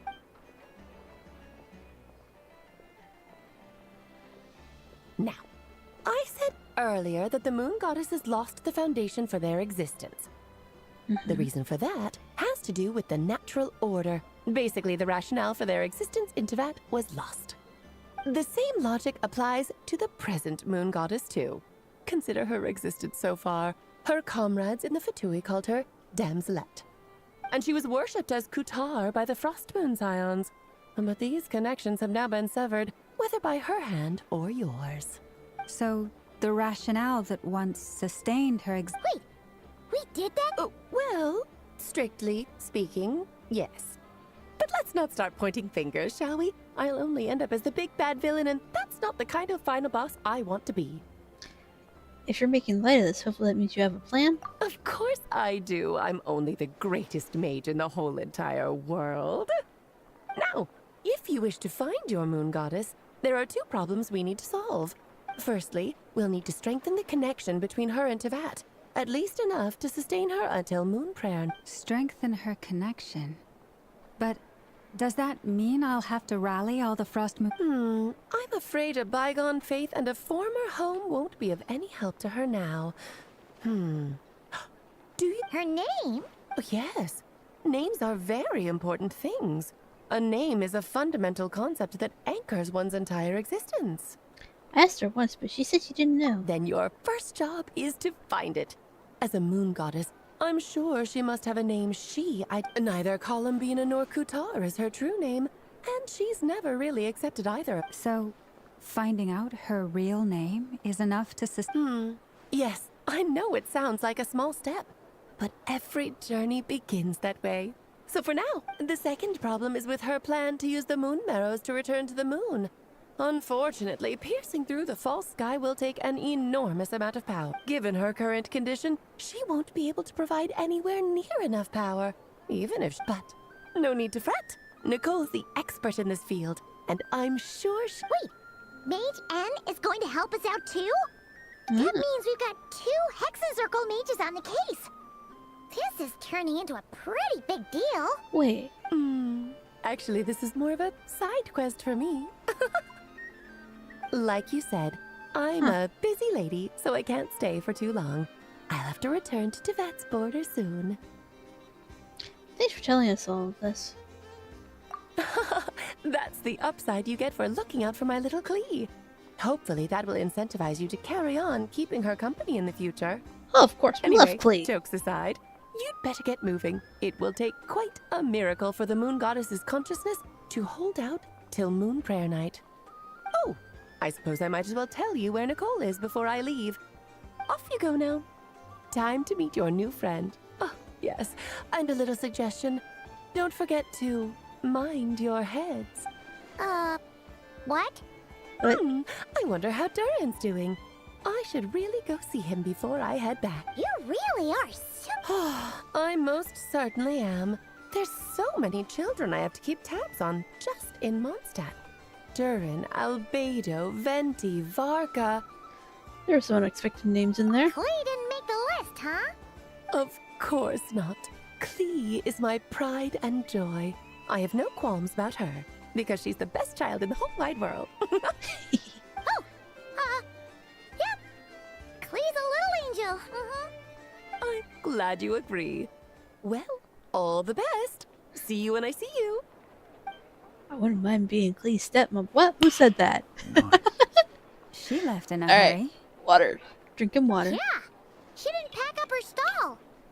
Should we handle it for her? I doubt that's necessary. Major her abilities doesn't need our help. I must say, I'm now very curious about her daughter. Clee, wasn't it? What's she like? That's a long story. Come on, we'll fill you in as we go.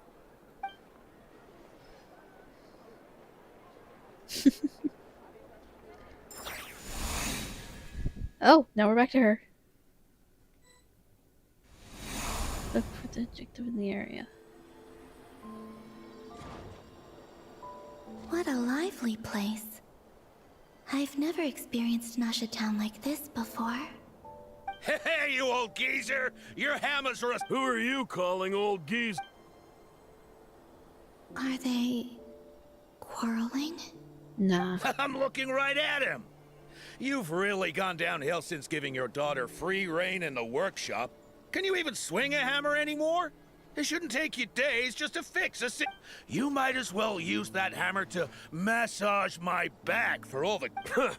Don't run your mouth, or you'll get a back massage that'll put you in bed for the rest of your life. Look, the materials haven't arrived yet, all right? You know how busy it gets in the days before moon prayer. I'll bet you send all the materials to your little princess. Blood's always thicker than water, huh? All right, you've made your point, Uncle Koski. As soon as the materials arrive, fixing your chair will be the #1 priority. And Dad, if you've got time to chat, why don't you lend me a hand? See? Lolka knows what the score is. I guess they're friends. But the way they spoke to each other was so ugly. Then again, it wouldn't be the first time I've seen something like this. Columbina! Sing outside my door in the middle of the night one more time, and I'll unscrew your vocal cords. You hear me? Oh. Then, so that was her way of trying to be friends with me. What a pity. I won't get the chance to say any ugly things in reply.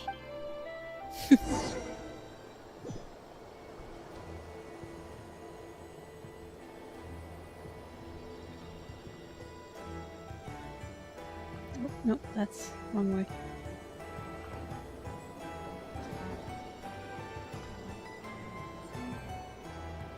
Hey, have you decided what to give her for moon prayer night? I sure have.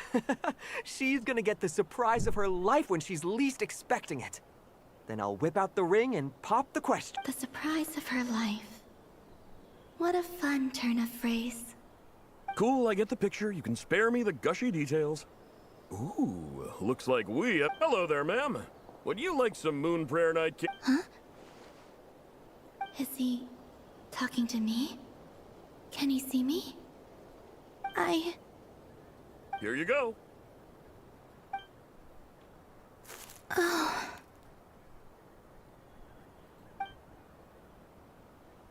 Come back anytime. Right. Now, where were we? I don't know why, but...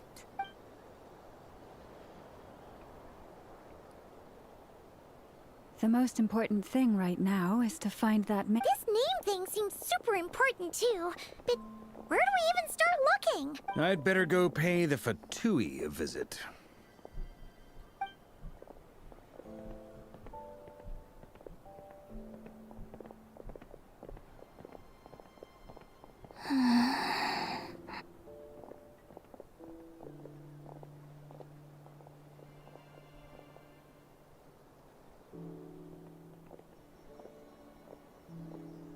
Columbina?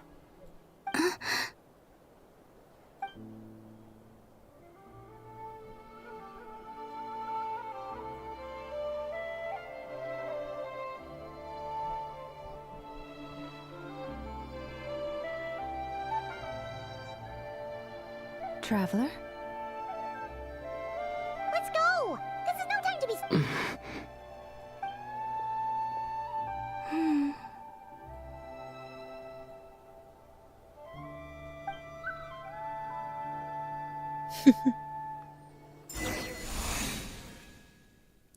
quietly staying by their side like this. That's sad.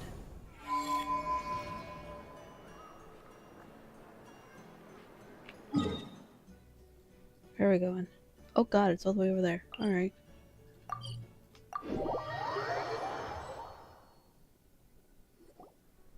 Where are they going? They mentioned a mage and... a name? So, Mr. Varka, are you acquainted with this Nicole? Or should I call her Mage N? Ah, not really. We've never met, though she has come up in conversation. Grab! From what I've gathered, Alice kinda took Nicole under her wing.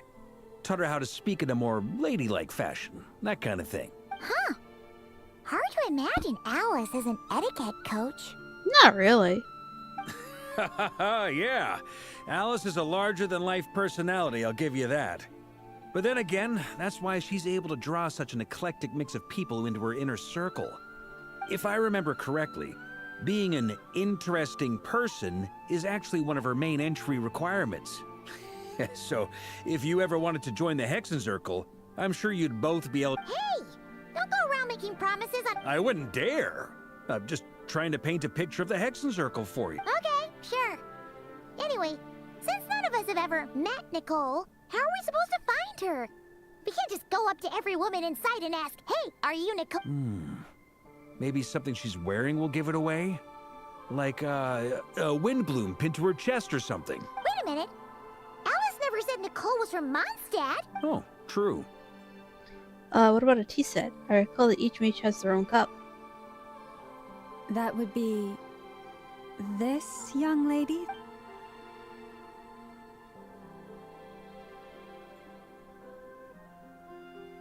Hey there! Sorry to disturb you. Varka, Knight of Boreas of the Knights of Favonius. Alice might have... Have we got the wrong person? Well, this... Oh, she has very pointed ears. When I shook my head, I meant... no, Alice hasn't mentioned you before. Oh, she breaks the fourth wall as well. Huh? Where is this voice coming from? My apologies. For certain reasons, I am unable to speak. This is the only way I can communicate with you. Oh. It might take some getting used to, but I hope you can understand. Hey, it's fine. I'm more shocked by the fact that Alice never speaks about me. As for you two, we have crossed paths twice before, but it is nonetheless a pleasure to finally... It's really you! Thanks for all your guidance in the past. You're quite welcome. This time, things are different. We have reached the unwritten pages of the story. You might say that we stand at the crossroads of fate. Now then, allow me to formally introduce myself. My name is... No, stop! Alice! I can't believe it! I had a whole speech prepared. I'd agonized over every single word. She always picks the worst moments to ruin other people's plans. I'm so sorry about that. Alice took the liberty of devising some bespoke self-introduction magic for each member of the Hexenzirkel. But I could have sworn I deleted all of the triggering conditions for it. How did it bypass everything? Oh gosh, this is so embarrassing. This is a very different side of Nicole than what we're used to. Don't worry about it. We've seen that introduction magic once already, so it wasn't... Please go on, Miss Nicole. We'd love to hear what you have to say, or... Huh? Are they talking? Will you all promise to forget that horrendously embarrassing introduction? Sorry, embarrassing. Among the words that hopped out just now, I saw angels. My name is Nicole, and I am one of a very few angels who have retained both their preferred form and their power. Oh, so Seely. She's The a Traveler fairy. and Paimon should be no strangers to this concept. There is another of our kind in Natlan. They call her the Lord of the Night. Alright! Paimon remembers her. But we've never seen her in person. Yes. Well, I have retained more of my power than she. It's because I don't have a long-term duty to fulfill. To be more specific, no. We'll be here all day if I get into the specifics. Moving on. If I'm not mistaken, you are here because you wish to learn how one might reach the moon. That's right. Is that something you can give us any... Yes, I do know a way. It began with the Hyperboreans, who lived after the War of Funerary Flame. Blank looks. Maybe I should start with the... or maybe not. It shouldn't be an issue. I'll fill in the gaps for you when we have more time. Anyway, after that war ended, the three moons retreated to beyond the false sky. The Hyperboreans were humans I once aided. They accepted the civilization and creations bestowed upon them by the angels. But despite accepting many blessings of the angels, many among them still held on to their faith in the moons. They were reluctant to accept the new order. Even after the War of Funerary Flame, they sought to contact the moon goddesses beyond the sky and receive their guidance. But all three had passed away by that point. This mage has a unique method of communicating. Is she talking about the moon? Yes, but they did not know. And so, still they prayed for the moon goddess's mercy. After building titanic structures that consumed vast amounts of Kuvaki, at last they glimpsed the moons and heard their voices. But of course, they were gravely disappointed. For it was then that they realized the three moon goddesses were dead. Oh, It is. Humanity was in a very sorry state at that time. The angels who had once aided them were gone, and the War of Funerary Flames had left them homeless and destitute. Just a second, I gotta ask. How relevant is all this history to the task at hand? Well, I mean, it's... Okay, it seems we've drifted into irrelevant narrative waters. It's been a while since I've had the chance to speak inside someone's head. As soon as I got started, I lost control, and the words just flowed out like a waterfall. What I'm trying to say is... Right, yes, that's it. The relevant part is the ritual created by the fact that they bypassed the false sky and saw the true moons implies that they successfully built a connection between which means, with enough Kuvaki and a sufficiently stable connection, it should be feasible to send one person. Okay, so they built some kind of portal? Oh, yes. Is something wrong? I just didn't expect you to summarize it so well. It turns out I could have said all that in one word, if only I'd managed to... No, please, it's fine. This is invaluable knowledge. I'll be sure to record and preserve... Oh, really? Well, in that case, I suppose I could backtrack and add some more detail. I did gloss over a few things so far. Whoa, whoa, whoa, time out. Let's summarize what we've got first. The Hyperboreans were the last ones to use this method, right? So we somehow need to find whatever structure they built and make sure there's enough Kuvaki to... Luckily, we have the moon marrow of both the eternal and iridescent moons, so we're all good for Kuvaki. Which means the key issue we need to focus on is finding the place. Yes.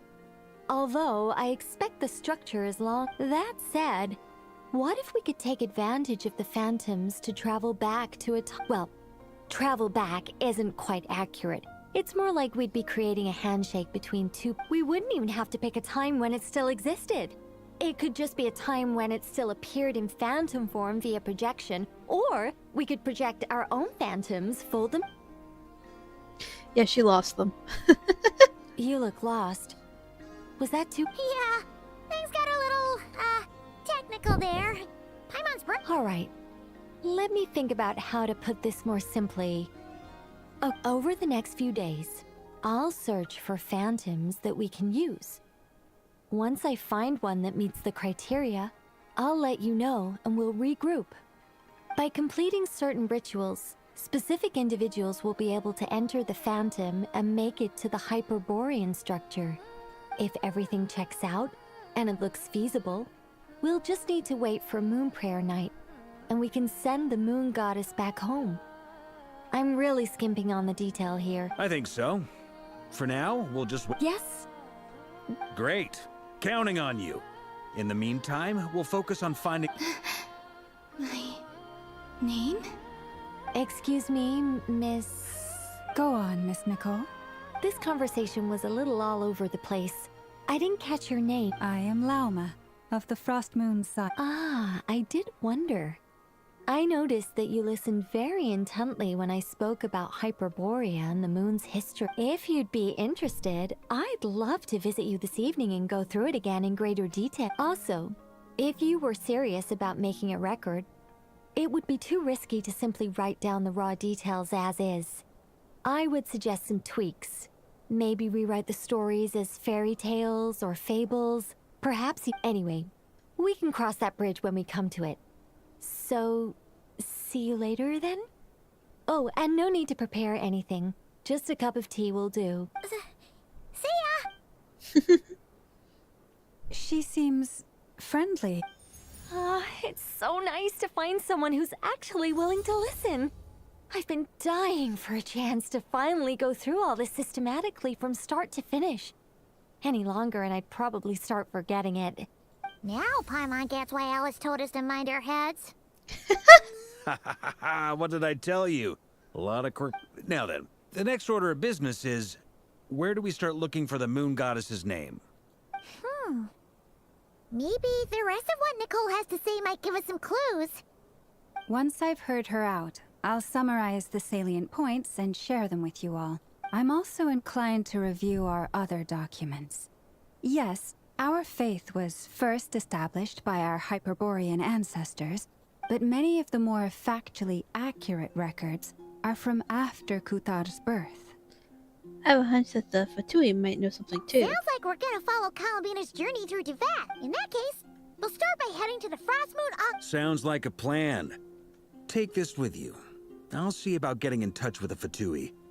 It'll probably just be Arlecchino and Sandroni again. They're the only ones who would want to help. Thank you, Mr. Vark. Don't mention it.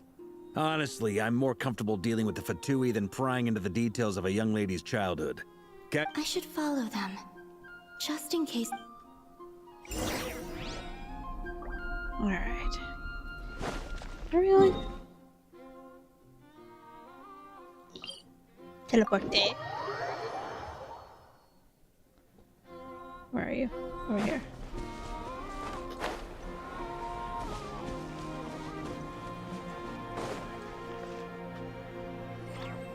A while ago, I took the time to organize all documents in our possession that pertain to Kutar. What you see here is the material I consider reliable. You're saying there's unreliable material too? Yes. Most of the information we have was transmitted through an oral tradition. Inevitably, some of her stories were mythologized and deified over the years through countless retellings. That's why I organized them into reliable and There's no sense seeking answers in history unless we can ensure the veracity of the historical. Makes sense. Alright. Clear conscious would be one way to describe the writing style of these historical records, but you could also just easily describe them as terse and dry. And since Lama already knows the material like the back of her hand, the quest to find any new information in these texts is tough going. Almost all these records refer to Kutar instead of Columbina. Although neither of those is her real name. Paimon's not sure what point she's trying to make. What we can gather from these records is that the Frost Moon Scions worshipped her as a god, placing impossible expectations upon her. I cannot fault them for their earnest faith, but for all their devotion, worshipping her day in, day out changed nothing. I imagine that none of it resonated with Columbina. It wouldn't surprise me if, even back then, she had already begun to reject the name Kutar and everything it represented. Lauma speaks the truth. When I heard them call upon Kutar with hope and expectation in their voices, they may as well have been calling upon somebody else.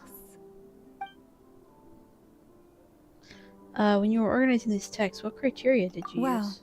that's a bit complicated. I looked at the level of detail, perceived authenticity, prose style, and how realistic their portrayal of Kutar seemed to be. Amongst the Frostmoon scions of today, only I know of her existence, and I alone have spoken to her face to face. As such, I know that there are certain things she simply would never do. That being said, I have sensed some changes in her lately. Changes? Me? Oh, seems like this is getting us nowhere. Oh, for what it's worth, why don't we check the unreliable sources? Sure. Give me a moment.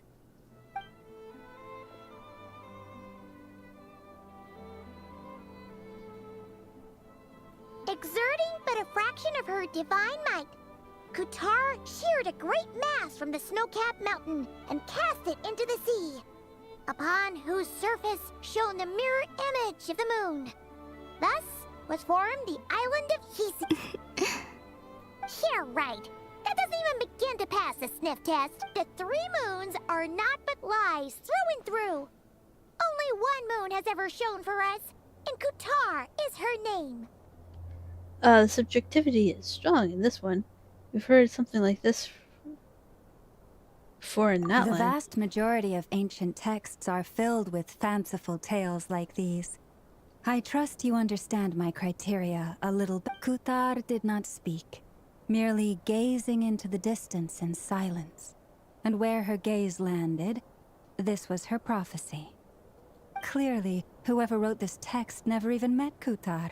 Otherwise, they'd know that her eyes are always closed. What about you, Traveler? What are you reading? Seems like a collection of anecdotes. Come on, let Paimon. The child wished to build a wooden nest with which to shield a fledgling bird from the cold. But being so young and lacking in strength, the child could not snap the branches from the tree. Kutar was passing by. Upon seeing the child, she summoned forth a Kuhenki, who built a beautiful nest for the child. I remember that.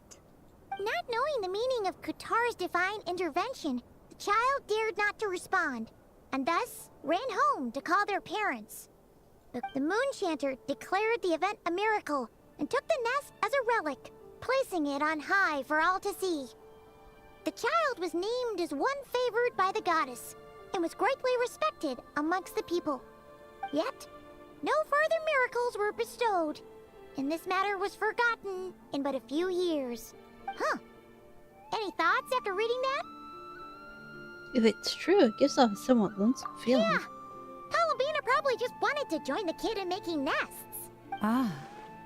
I'd originally considered this a fabrication, because Kutar did not perform any similar actions in subsequent records. But now that I think about it, it does seem like something Columbina would do. She didn't know how other people would interpret her actions. She was probably worried about making things difficult for people. So, she gradually stopped. Yes. Oh.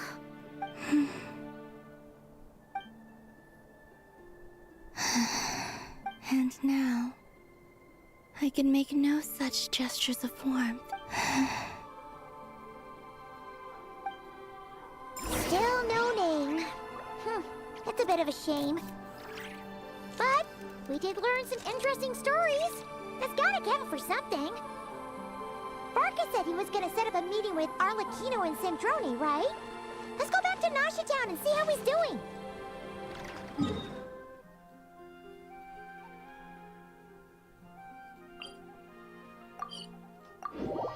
Teleporte.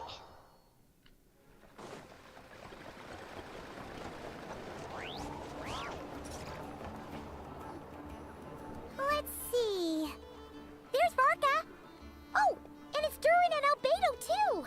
Talk about coincidences, so we meet again. Yeah, this is pretty much the same place we bumped. I convinced them to stick around a little longer. We were all waiting on people, so I figured having a little... Ah, so you've been waiting for us?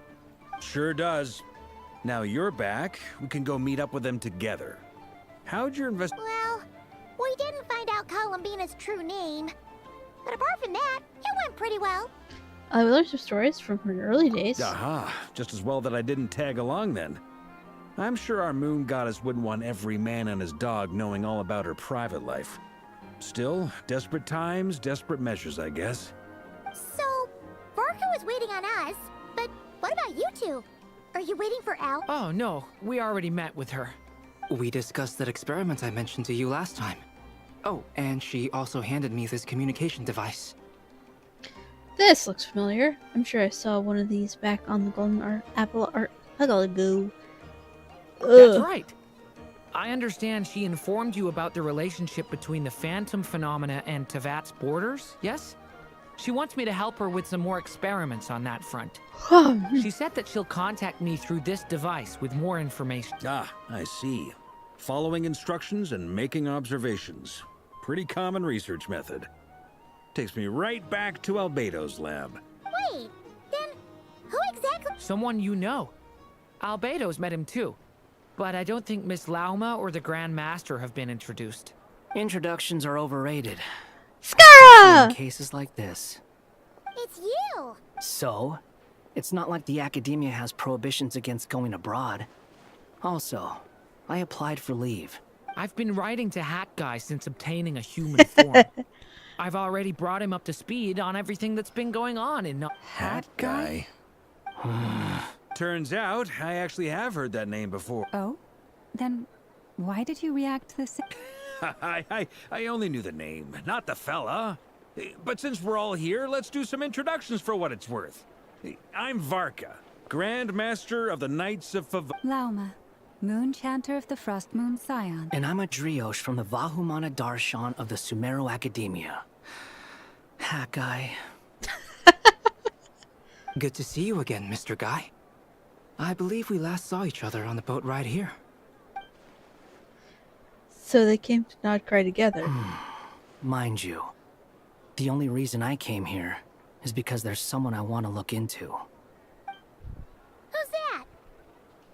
The Doctor, also known as Dottore, second of the Fatui Harp. Just as I thought. From the tone of your voice, it sounds like there is bad blood between... I was reviewing our archives and noticed that a lot of information about him was missing. Left a bad taste in my mouth. That's all there is to it. Dottore, or Zondique, as he was then known, once studied at the Academia, but he got kicked out before he could graduate. So the Harbinger's #2 man is a college dropout? How embarrassing for them. He didn't drop out. He was planning something. He got kicked out. We heard that a few times before, even coming to Nodcry, but we haven't seen a trace of him. He only appears when something interests him. For all we know, but the fact he did something here at all is worth noting. It'll fill a couple extra lines. Why does it sound less like a file you're writing and more like a criminal record? 'Cause it is. Anyway, we were just about to meet 2 of the other Harbingers. Want to come along? You might learn a thing or two about him there. Sure. Even though they're Harbingers, well, they're old acquaintances of ours, so, you know, when you talk to them... I got it. He was an old acquaintance of theirs as Frost Moon well. Scion's relations with the Fatui remain tense. Forgive me if I do not... In that case, we'll continue assisting Miss Alice with her experiments. Good stuff. Everyone's having a fruitful time. All right, we better get going. I'll lead the way.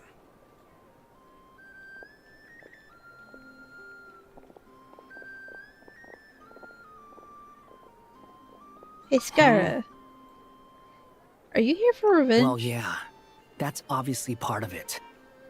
But I'm not the only one who has a score to settle with. Neither you, nor Lesser Lord Kusanali, nor I want to see him meddling with things again. Fair enough. One other thing. When we return, let's talk about Columbina. What's the hurry? Don't worry. Pigeons always know which way home is. After conversation in groups with separate team later. Okay. They need a slow down button. You made it. Who is this? A scholar from Sumeru. They call him Hat Guy. He's an old friend of the Traveler. Wait, this is the academia representative you wrote about? I believe this will prove my identity. You'll notice it bears the seal of the Sanctuary of Surasthana. Well, what do you know? So it does. All right then. My mistake. It's fine. I expected as much. What? So as I mentioned in my letter, the Academia's got its eyes on Dottore, but this matter remains top secret. Apart from those assisting in the investigation, the fewer people who know... If anyone asks, I'm here in Nodcry to pursue my personal academic Gotta say, Barca, you did pretty well to keep all this under wraps for so long. Sounds like you got in touch with the Academia about this way back. you flatter me. You're all Harbingers. What reason would you have to disclose information about Dottore? Where do I even start? Remember that time we fought Rerir at Star Sand Shoal? He sure let me have it then, didn't he? I'll bet Dottore had that all sketched out, with me as his convenient little pawn. He could not care less about us if he tried, but hey! The feeling's mutual. Does Dottore really strike you as the sort who values his relationships with his colleagues? No. Fair point. Which is why I always keep my guard up whenever he starts making suspicious moves. To that extent, our motivations align. On top of which, I consider you trustworthy people. Now, back on topic. In the wake of the Reihir of Solnari episode, Sandrone and I grew suspicious about Dottore's complete inaction during the entire affair. So we tried to find out what he'd been up to, but unfortunately to no avail. He never lets anyone in on his plans. The more he cares about something, the more... Indeed. Perhaps he believes that by keeping a low profile, he can avoid trouble. But that trick isn't going to work. Yeah, I mean, he's been researching the ancient moon's remnants. And he's been trying to get his paws on the moon marrows. Only an idiot would believe he doesn't have something more... With this in mind, I returned to Snezhnaya and relayed my thoughts to Her Majesty the Tsaritsa, entreating her to have him recalled. That's pretty direct. Did the Yes. I made it abundantly clear that the Fatui's business in Nodcry is almost concluded, and we do not need 3 harbingers in this territory. Her Majesty concurred. Accordingly, Dottore has returned at her orders. I imagine he is continuing with experiments, which no one besides he would ever have any interest. Common sense might mean nothing to him, but he's not stupid. He knows that no good can come from a post. Smarts alone won't get him all the way. He needs the Rooster's resources and Regrator's Mora, both of which the Tsaritsa can strip from him by waggling a finger. But doesn't he have a track record of publicly following orders while going against them in private? He probably has it down to a fine art by now. Wouldn't put it past him. We worked together on a research project once. Only briefly. But it was enough to show me that we're fundamentally different people. He has no interest in doing things methodically, stage by stage. His thoughts jump all over the place, and the moment his curiosity is satisfied, or he gets the results he wants, he disappears. The only similarity we share is that, once we set our minds on doing something, we will see it done, whatever it takes. Oh, we definitely saw some of that in your battle with Rerir. You got so competitive. Ugh, do not remind me. Then I believe we all concur. Dottore will not simply give up. Fantastic. Now this is turning into a whole day of unpleasant memories. Ugh. I really like the marionette. He also strikes me as the kind of person to disregard experimental regulations, ruin all the equipment, and go way over budget. Then leave the first person he can find to deal with the fallout. Exactly. This one time, he was running some high-temperature experiment and the substance exploded. But does he care? No. He orders his subordinates to open the device so he can observe the results, which causes the gas inside to leak out. That gas was poisonous.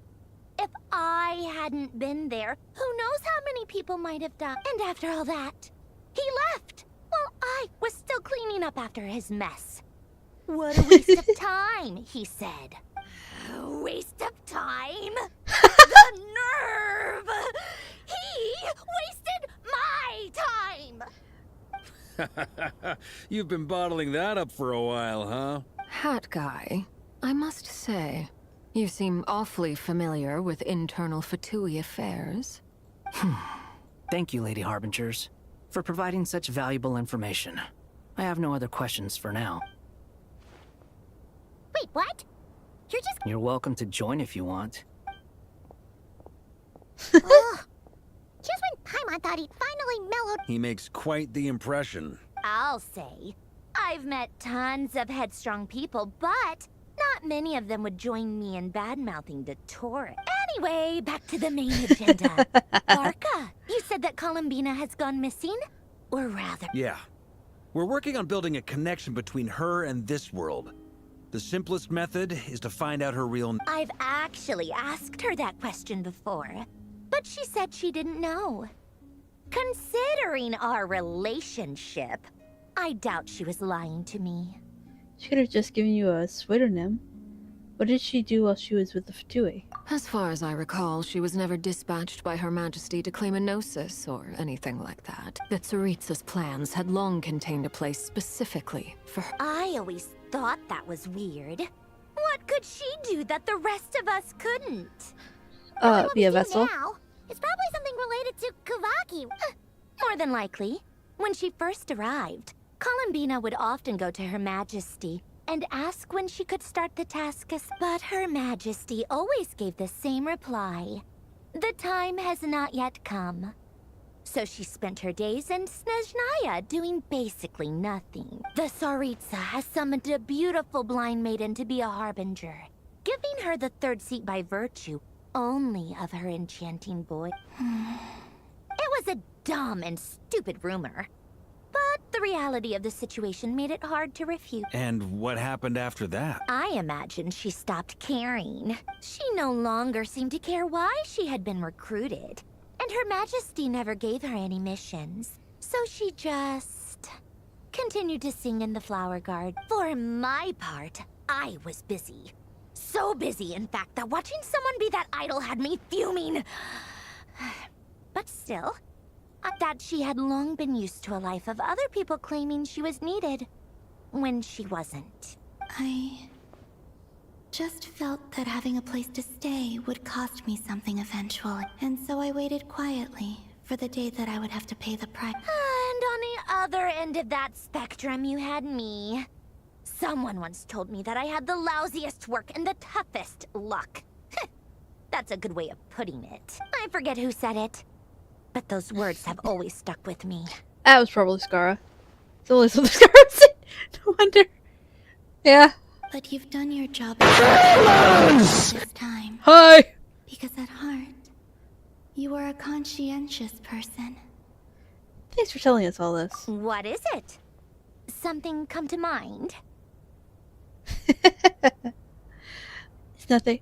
I'm just even more eager to learn her name now. I want to shout it to her from the rooftops. That makes sense. Nothing screams you are needed like your name shouted from across the town. Well, good luck with it. But if you ask me, Columbina is still the most shoutable name. I'm just so used to it now. After all the arguments we've had, I can't be bothered trying to remember another name for her. Nor I. Sandrone. Harlequino. Check for the resolution of this part. Okay. Oh, it's a Sealy. It's a Sealy! Does that mean Nicole has... Ladies, I thank you for your hospitality. If the chance ever comes up, I definitely owe you both a drink sometime. I'm sure it will. You can make your own way out. Heck, you've been here enough times, you probably know your way around better than I do. Take care, everyone. We'll be in touch if the situation changes. Time to do what adventurers do best. Follow that Sealy!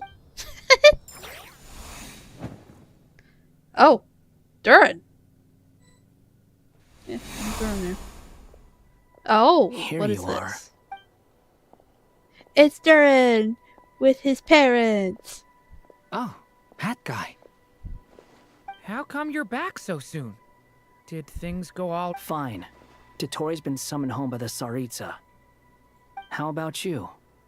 Any progress with the investigation? Unfortunately not. We've tried everything. Different phantoms, different locations, different points in history. But there is abyssal monsters roaming the land.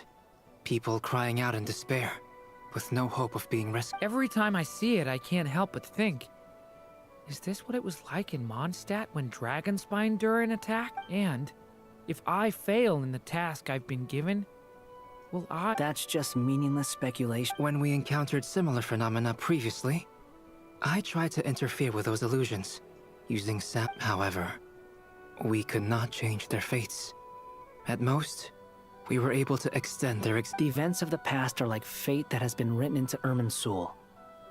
There isn't a living thing in Teyvat that can escape its path. But Miss Alice instructed us to try to find ways to change the outcome that these phantoms— It's an impossible task. Since she asked us to do this, I feel like it can't truly be impossible. Or if it is, well, mages can make the impossible. I could not have been born as Durin otherwise. But you also said that your past 39 attempts were fruitless. That's true. But you're still going. Yes. After this many futile attempts, surely you realize that you're not doing this because you still believe what some mage told. It's because you want her hypothesis to come true. It's something you— So, think for yourself about what you want to do. As long as you don't believe it's futile, it isn't. Yeah.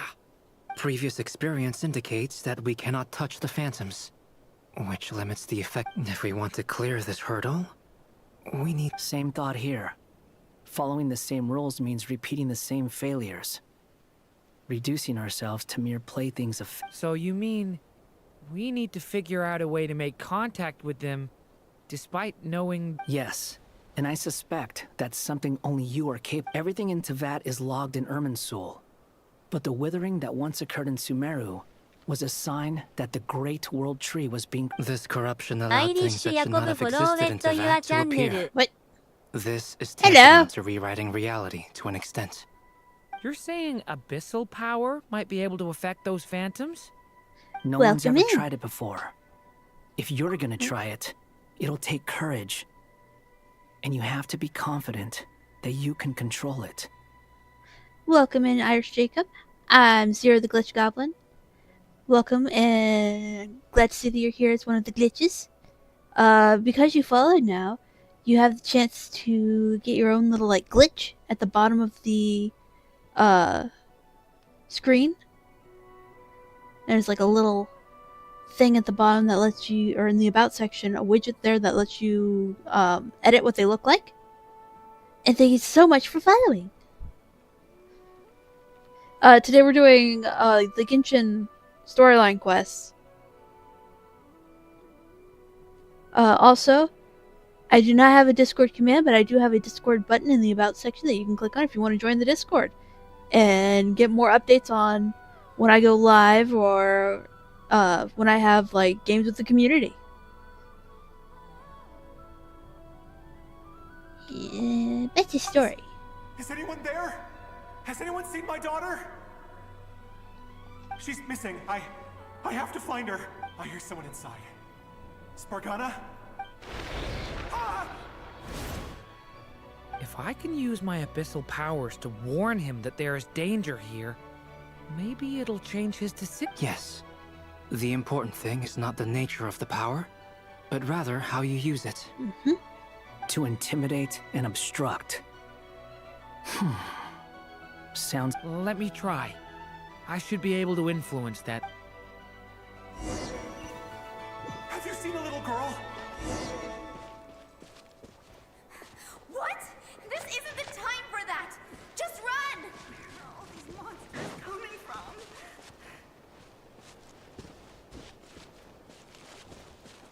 I hear someone inside. Spargana?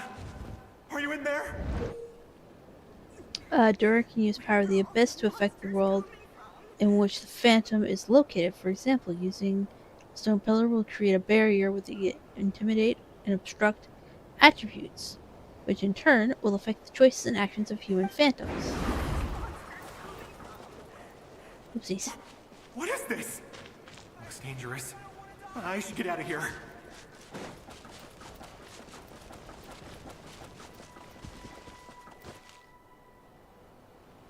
He really left. Don't celebrate too soon. Follow him. See what... Monsters approaching from the front. You need to stop them and create an opportunity for him to hide. Wait, T where? T. No, there's monsters ahead.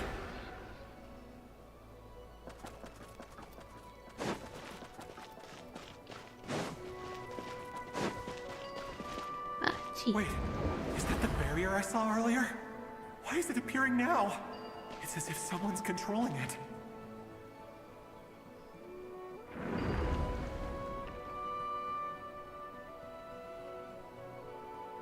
The monsters are gone. Huh.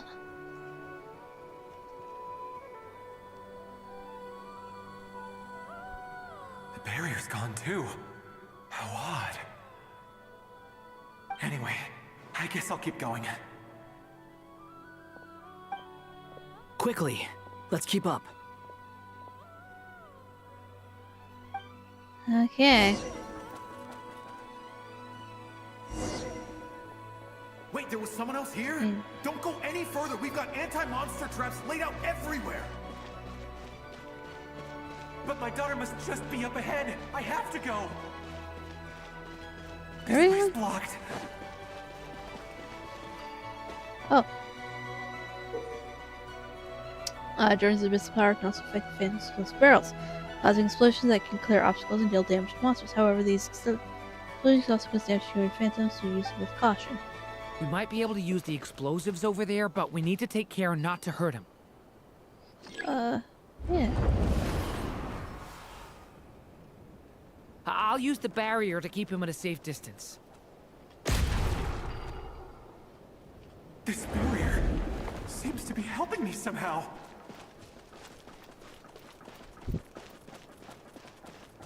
Hey, wake up! Oh, no good.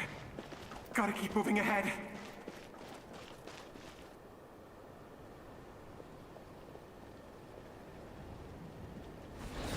So many monsters! Oh no. There's still a chance, Durin. Use the... Oh, he gonna die. He's gonna die.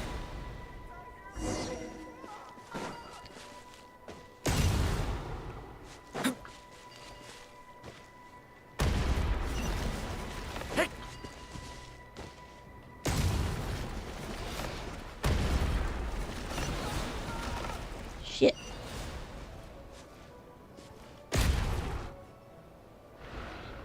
Help me! Phantom has been sent and returned to the place of origin. No!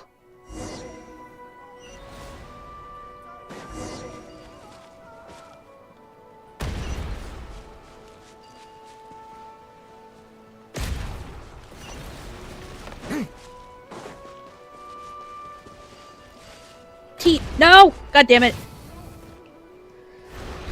Ah! This is gonna take a while.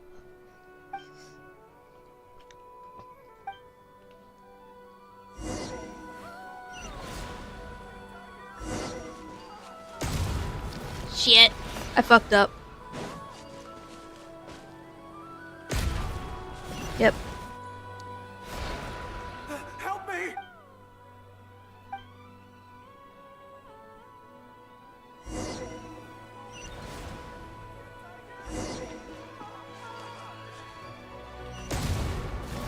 Ah!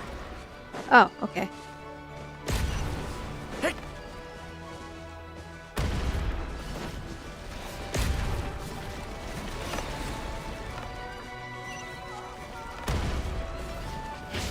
No! Help me!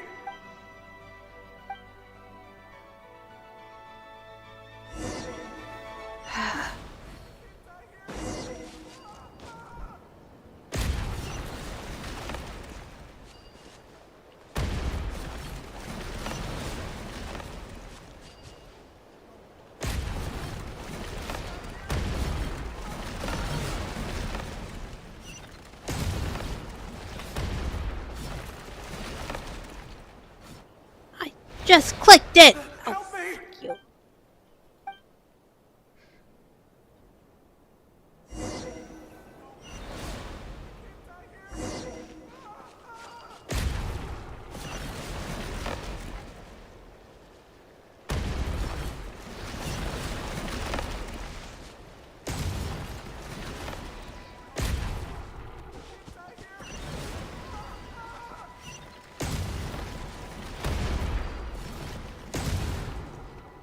Ah! Help me! Getting close. Getting close.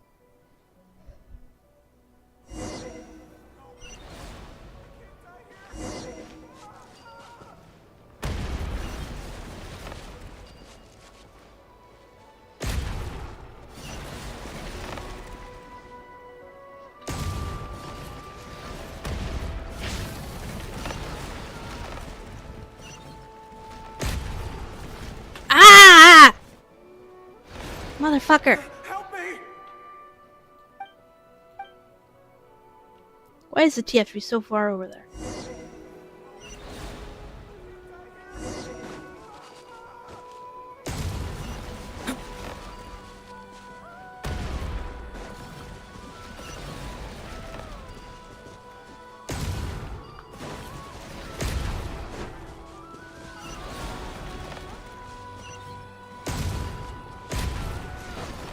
Damn it!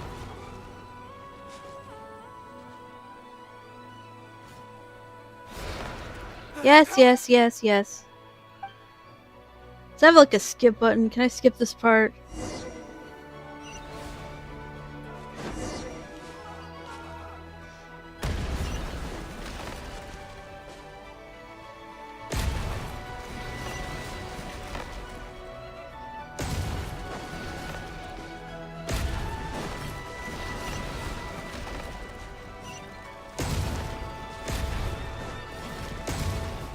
What the? How? Where?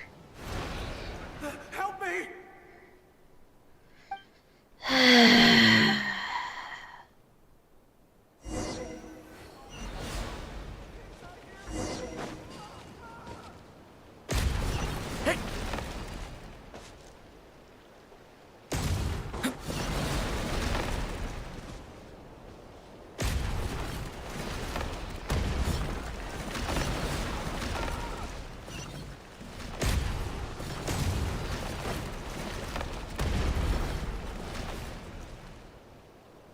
This is a new development. Oh, finally. I've never seen this happen before. We might just be able to save this person.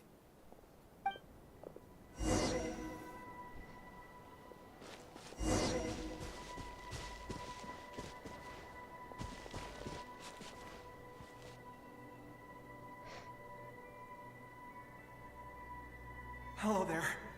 Have you seen my daughter? Spargana's her name. She's carrying a large backpack. Get out while you still can, you But I can't just leave her here. She must... Sorry.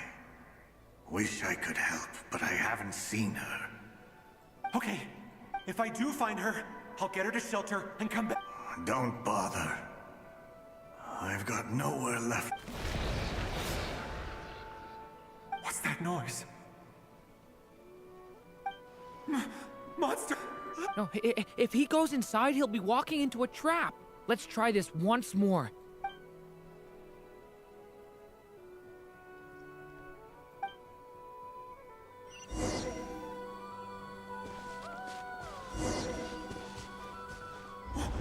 Why? How will I know where Spargana's gone like this? You know what? I'll trust this strange barrier. It's gotten me this far after all.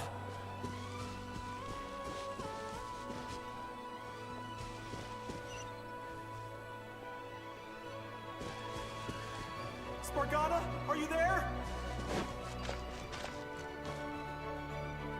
What?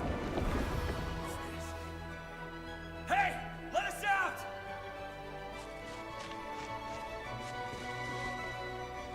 I hate escort missions.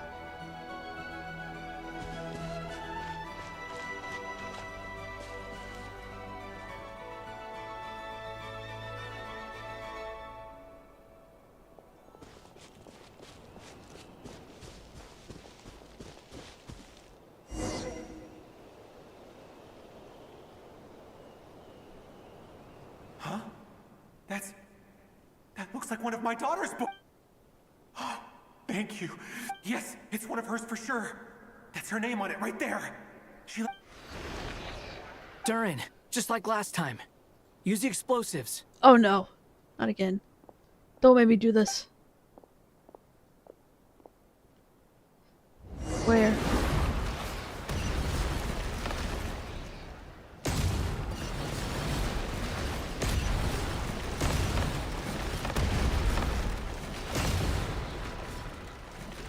Where?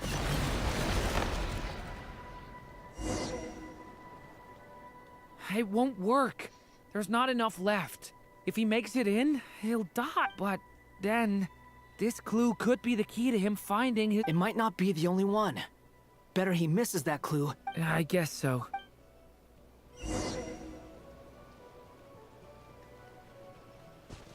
Stop him, Durin. We can't let him get any further in. That's my daughter's book! She's passed this way! Why? Why won't you let me go in? 'Cause I am not a benevolent god. I've searched and searched and searched. Just... I no longer have anywhere else to...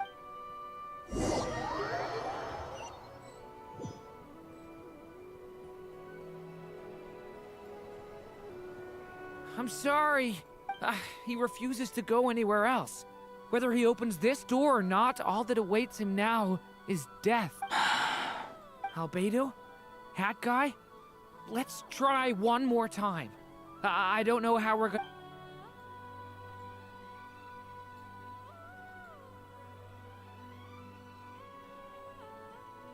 Why am I here?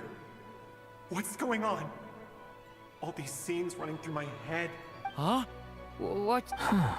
His reactions have changed. How many times have I... What's happening to me? Huh? Wait, who are you? You can see us? I feel like I always could, but that I only just realized you were there. I'm sorry, I don't know how to but you were the ones guiding me using that marked barrier, right? I haven't done anything yet, but those monsters, those deaths, they feel like memories. Like things I really did experience. I won't find my daughter. In fact, I'll ultimately die trying to find her. What? No. Yes, it is. Even so, we're trying to find a way out of this. You've not seen my daughter either. It seems she really isn't here.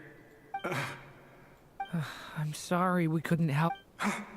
I'm just tired. Maybe this is destiny. Maybe it doesn't matter how long do I have left? Experience says 15 to 20 minutes. 15 to 20. Thank you for all your help. Let's rest a while. Now's not the time for you to start pitying us. It's not pity. I'm just realizing that I've only got 10 or so minutes left.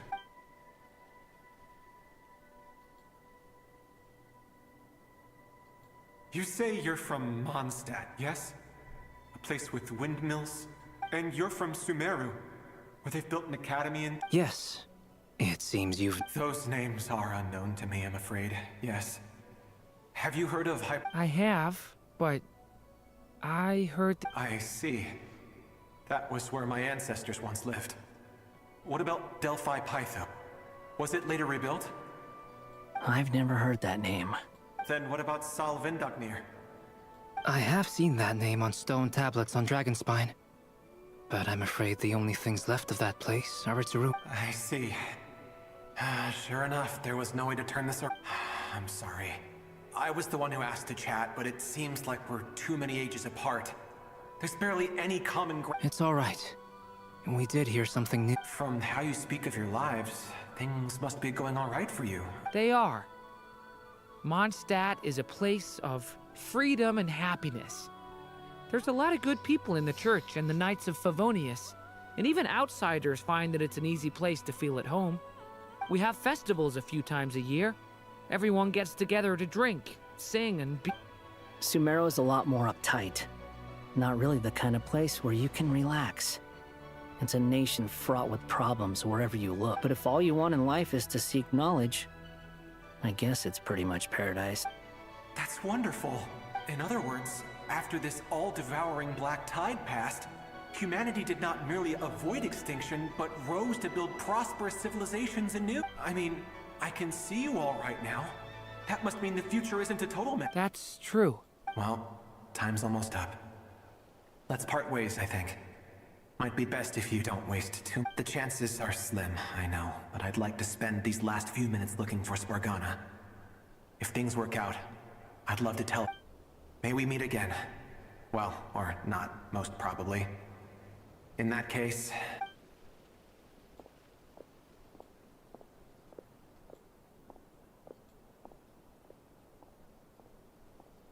He's gone. In a few minutes, he will meet the end that was his to begin with. The ending of this tale did not change. But I believe that we've just made the most progress we have. May your wishes come true. Hat guy, could I ask you... You've never talked about your past. It seems complicated, and it weighs heavily on you, too. Would you be willing to tell me about it? I mean, sometimes it's better to get things out in the open. Take that guy we try to help, for instance. At least he said goodbye with a smile, right? Yeah. Oh, it's so glaringly obvious the old model versus the new model when they're sitting next to each other. Our experiences are very similar, and he created me. As for you, you're my first friend, and you've witnessed every step I've taken. But by comparison, I know nothing about you. Either way, I mean, we're still best friends. But if I knew more about you, I might understand your thoughts a bit better. I've told you about myself. I'm a student at... And what did you do before that? Prepared for the entrance exam. All right. If you really don't want to talk about it, I won't press you any... I was a puppet built from the branches of a white tree, using technology left behind by the Conrian schools of mechanical engineering. A white tree? You mean an Irminsul tree? Yes. A branch of Irminsul that was once connected to the main tree. So you had a human creator too? Yeah. But my creator abandoned me after deciding that I was a failure. After that...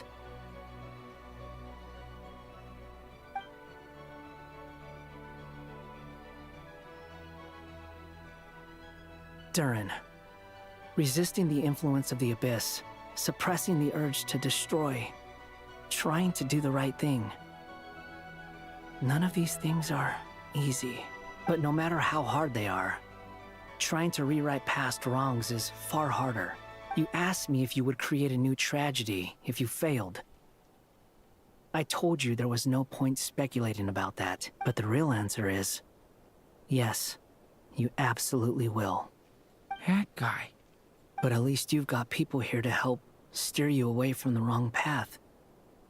So, just keep aiming towards the light. I will.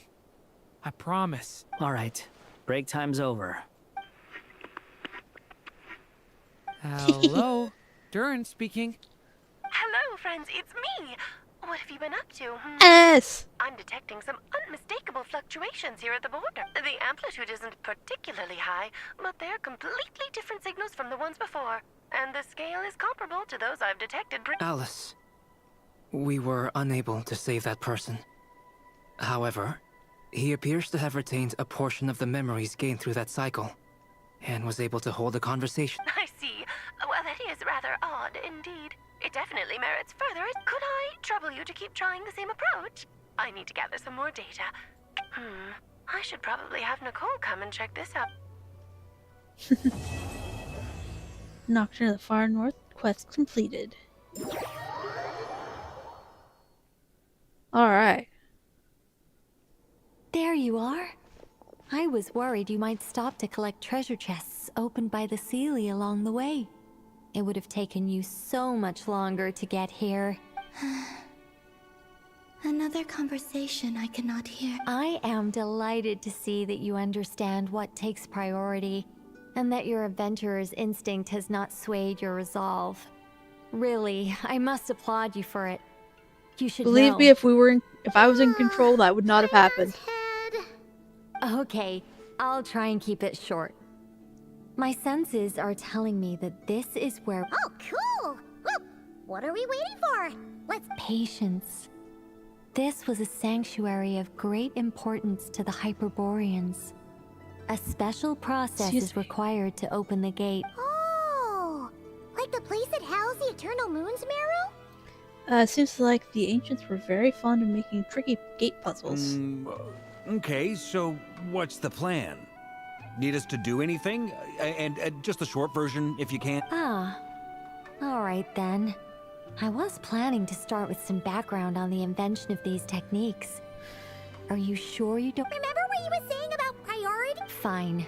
Simply put, we need 3 human representatives to successfully undergo a process of Kuvaki resonance. Think of it as a test from the 3 moon goddesses to see if the entrants are qualified, with the most recognizable qualification being— Pretty sure Lauma would ace that test.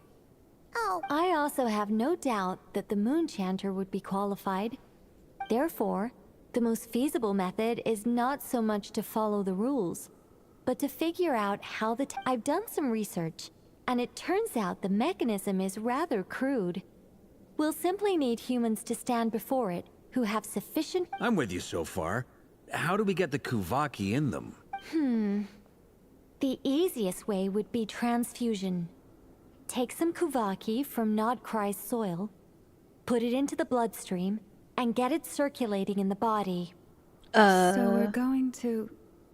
Precisely. There are other methods, but this is the simplest one. I don't want dirt in Cheating my the blood. system is much easier than trying to hide from it. Huh? Sorry? Does the idea of cheating upset you, Miss Lauma? No, that's not it. I suddenly had an idea. Oh, what is it? It's about Moon Prayer Night. I figured out a way for Kutar to join in the festivities. Huh? But as Paimon said, we need to have our priorities straight. Let's get back to the test. I'll follow up with Nefer on the festival. Oh, okay. Anyway, is this really the best method we have? A Kuvaki transfusion sounds dangerous. If you think that's dangerous, wait till you hear the other methods. I'd be more than happy to go through them if you'd like. There are several. No need, we're good. Let's go with this one. Very well. Kuvaki transfusion it is. Now, I should mention that the risks can be greater or lower depending on— It would be rash to simply infuse the Kuvaki and hope for the best. If the body rejects it, the symptoms are similar to another condition that some people living here suffer from, known as congenital Kuvaki. So, before we execute our plan, I will perform a simple test of— Once that is done, we will have to complete the resonance process as rapidly as possible. The participants must remain stationary while the Kuvaki circulates and bonds with them. What? No, That's some hardcore fasting. They'll all be monks by the time they're through. How long do they have to keep that up? 3 days. Oh, that's so long! And we still need to find 2 more people who are not just compatible, but... Oh? Fasting? What are they talking about? Yeah, I'm a willing volunteer. Don't you want to think this through? Haha, count me in 2. 3 days without food? I can handle that. Miss Nicole has made it clear that this is the easiest way. The way I see it, there's nothing else to discuss. It's time to step up. Compared to having Columbina disappear completely, English! Fast for a few days is nothing. Yeah, you're right. In that case, Paimon volunteers to be captain of logistics. She'll keep the fires lit and grab some spare clothes. Then we'll start with you first, traveler.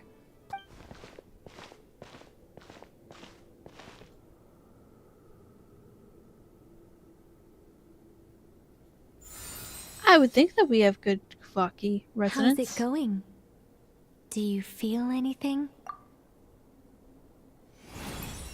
How about now? No. And now? Still nothing. What about now? Nothing at all. Did you do something? Guys, it's not a competition, you know. All right, I'm officially impressed. Even as a descender, you can withstand far. It's like I summoned a giant stone titan to arm wrestle you, And your arm hasn't even moved in it. In my last attempt, I infused 5 times the amount of Kuvaki required. That much? Yes. Safe to say, compatibility won't be an issue for you. You're next, Mr. Varka. Oh, is he gonna get sick? Here goes nothing. Ever don't. All My right. cat's in my lap. I'll start where we there we left go. off. 5 times the required Kuvaki dose. No, no. Whoa, whoa, whoa. Hey, wait a minute.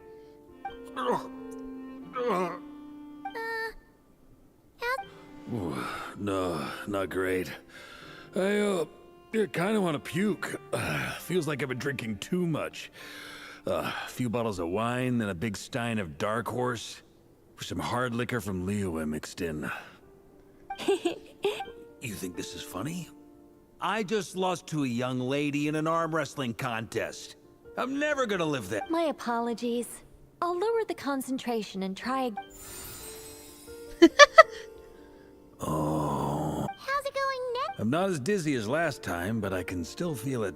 In that case, you wouldn't be an ideal choice, Mr. Varka. Okay. Let's go ask some of our other friends then.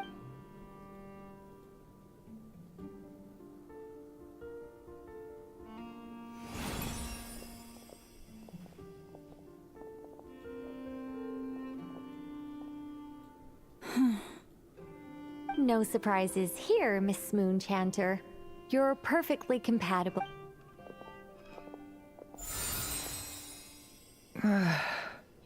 I'm getting a slight... Shame. You were Whoa! Time itching all over! allergic reaction. Huh? Well, are you gonna stop? The Hexenzirkel is an organization that cares for and protects children. We will not have...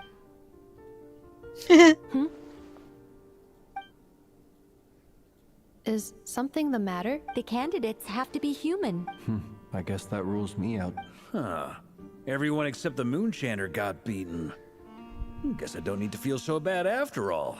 I mean, looks like this isn't gonna be as easy as we thought. Perhaps I could ask for volunteers among the I'll see about talking to some trusted Lightkeeper. In fact, I think we had some former Frostmoon Scions join our... Can you give me the scientific explanation for how the test works? I can probably make some kind of test. Then we can just zip through Nasha Town, going up to people and pressing a button to check their status.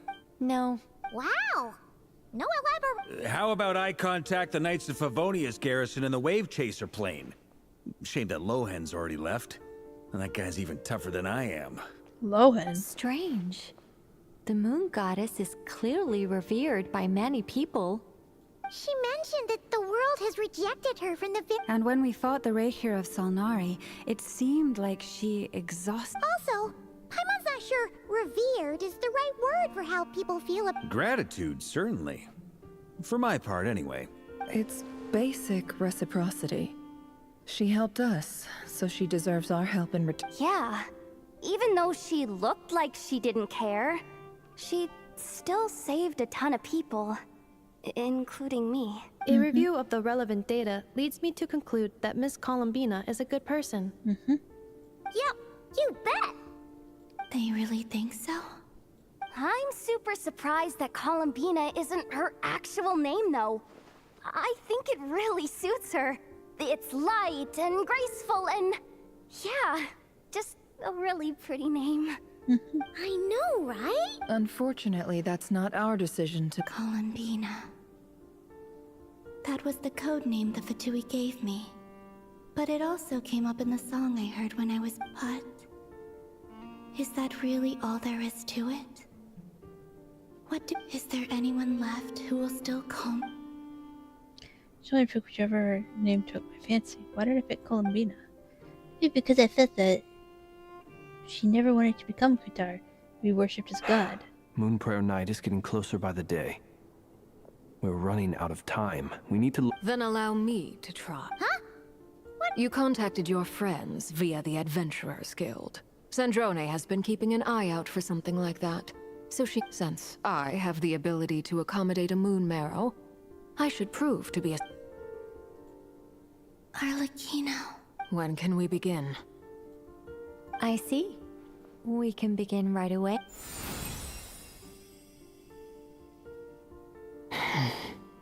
How was it? Did you feel? Not at all. Then it seems we shan't need to look for additional candidates after. Great! Cool. Alright, like Paimon said, the rest of us can take turns making sure the three of them stay warm and... Then, my job is to take care of the caretakers. I will ensure everyone receives food and accommodation.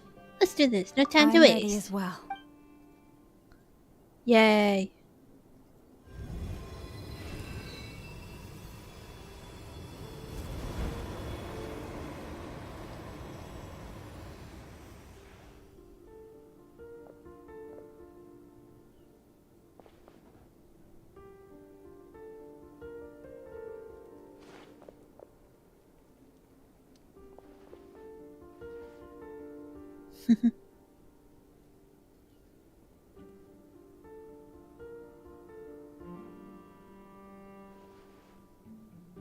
This is a very long test.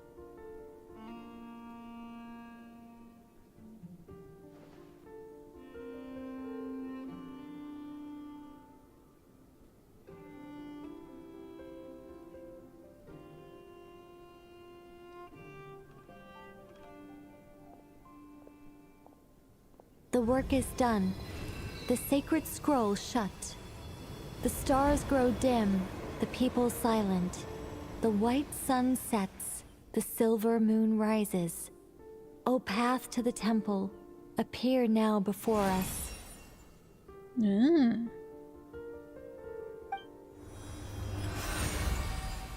Wow! It really Those kind of look like the event gates. So that's what all this is about. They've been Come, let us enter. It might be best to eat something first. Take care to chew properly and swallow slowly. It will give your body time to readjust to the digestion process. They will head in soon. They will need to enter this gate.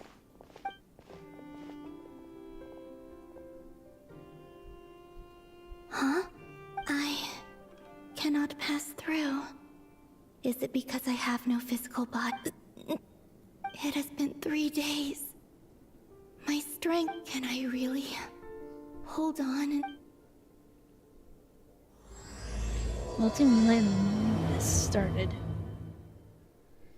Whew. Alright.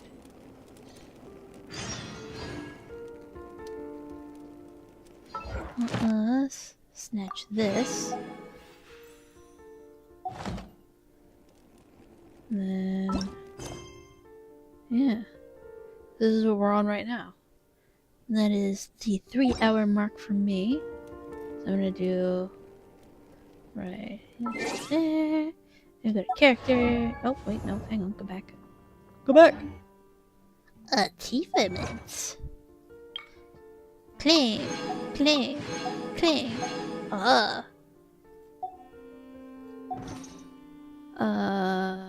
are we on? We have enough for... one of these. We're getting there. Characters. Alright. And we're working through... where'd they go? Razor! Level up.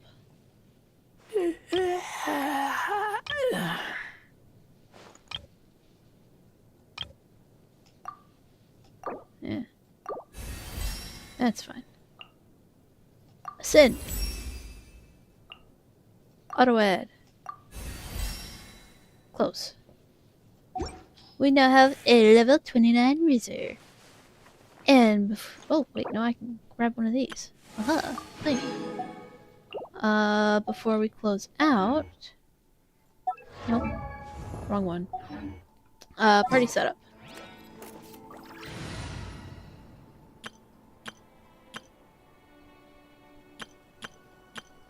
Yeah, I'll just temporarily replace them.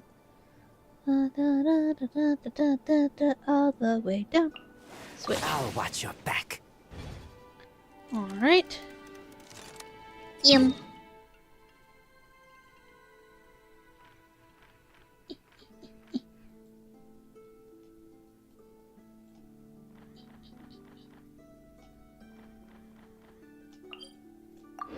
There's a special interaction if you use Razor around the wolves.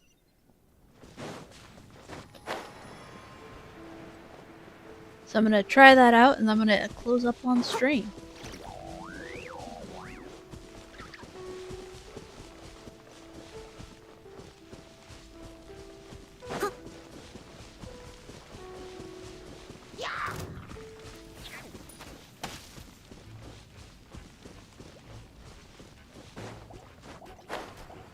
Whee!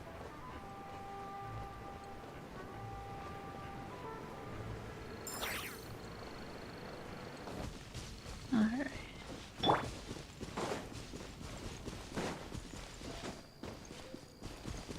Now there's supposed to be a special interaction with Razor.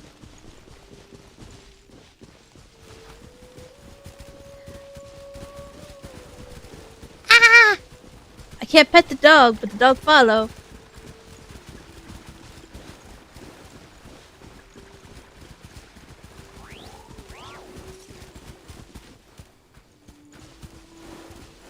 Oh, that is adorable. I love that so much. Alright. Okay. Where is my... Oh.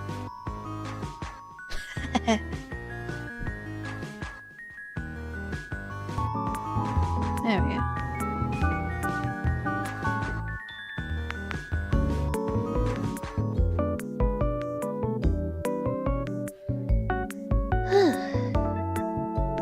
Alright. So, that was Genshin. Genshin was fun. Let's see here. Where's my calendar? So, again, after the stream on the 19th, which is going to be, the Stardew Valley stream. I'm gonna be taking 2 weeks off, and we'll be back on the 5th of January. And starting from there, I'm thinking Mondays we do Assassin's Creed. Wednesdays, I just got Cult of the Lamb, so I'd like to do that. And then Friday, we continue Stardew Valley. At least for a while, until people get bored. I really enjoy it, though. I know. What else? Oh, for those that are in the Call of Cthulhu game, that is going to continue tomorrow. So, if people here want to get a part, if people here want to be a part of that, join the Discord. Let me know. There's a role for it. Send me a DM. Be like, hey, oh, camera's tracking my cat now.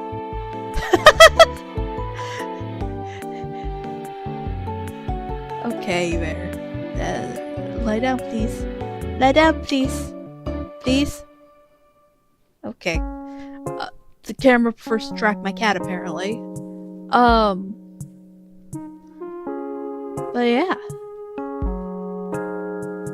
The Call of Cthulhu thing is... I don't stream that. But it is fun. I have friends in there. You better stop rubbing against my keyboard, I need that. And yeah. Let's look for somebody to raid. Who is alive? Who is alive?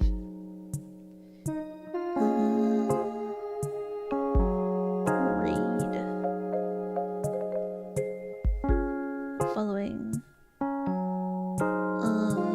Not very many people.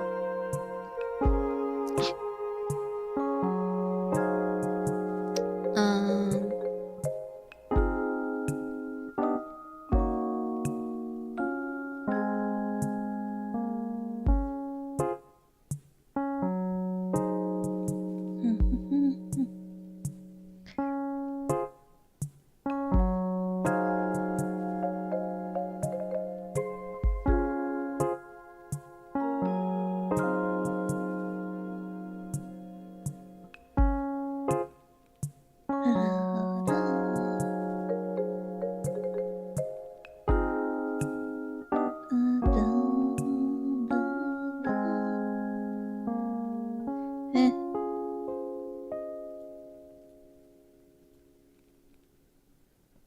What's Luna up to?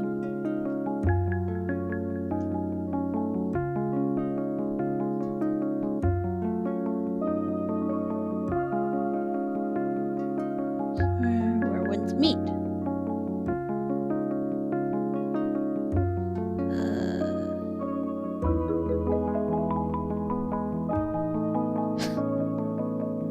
Alright. We're gonna raid Luna Luxury.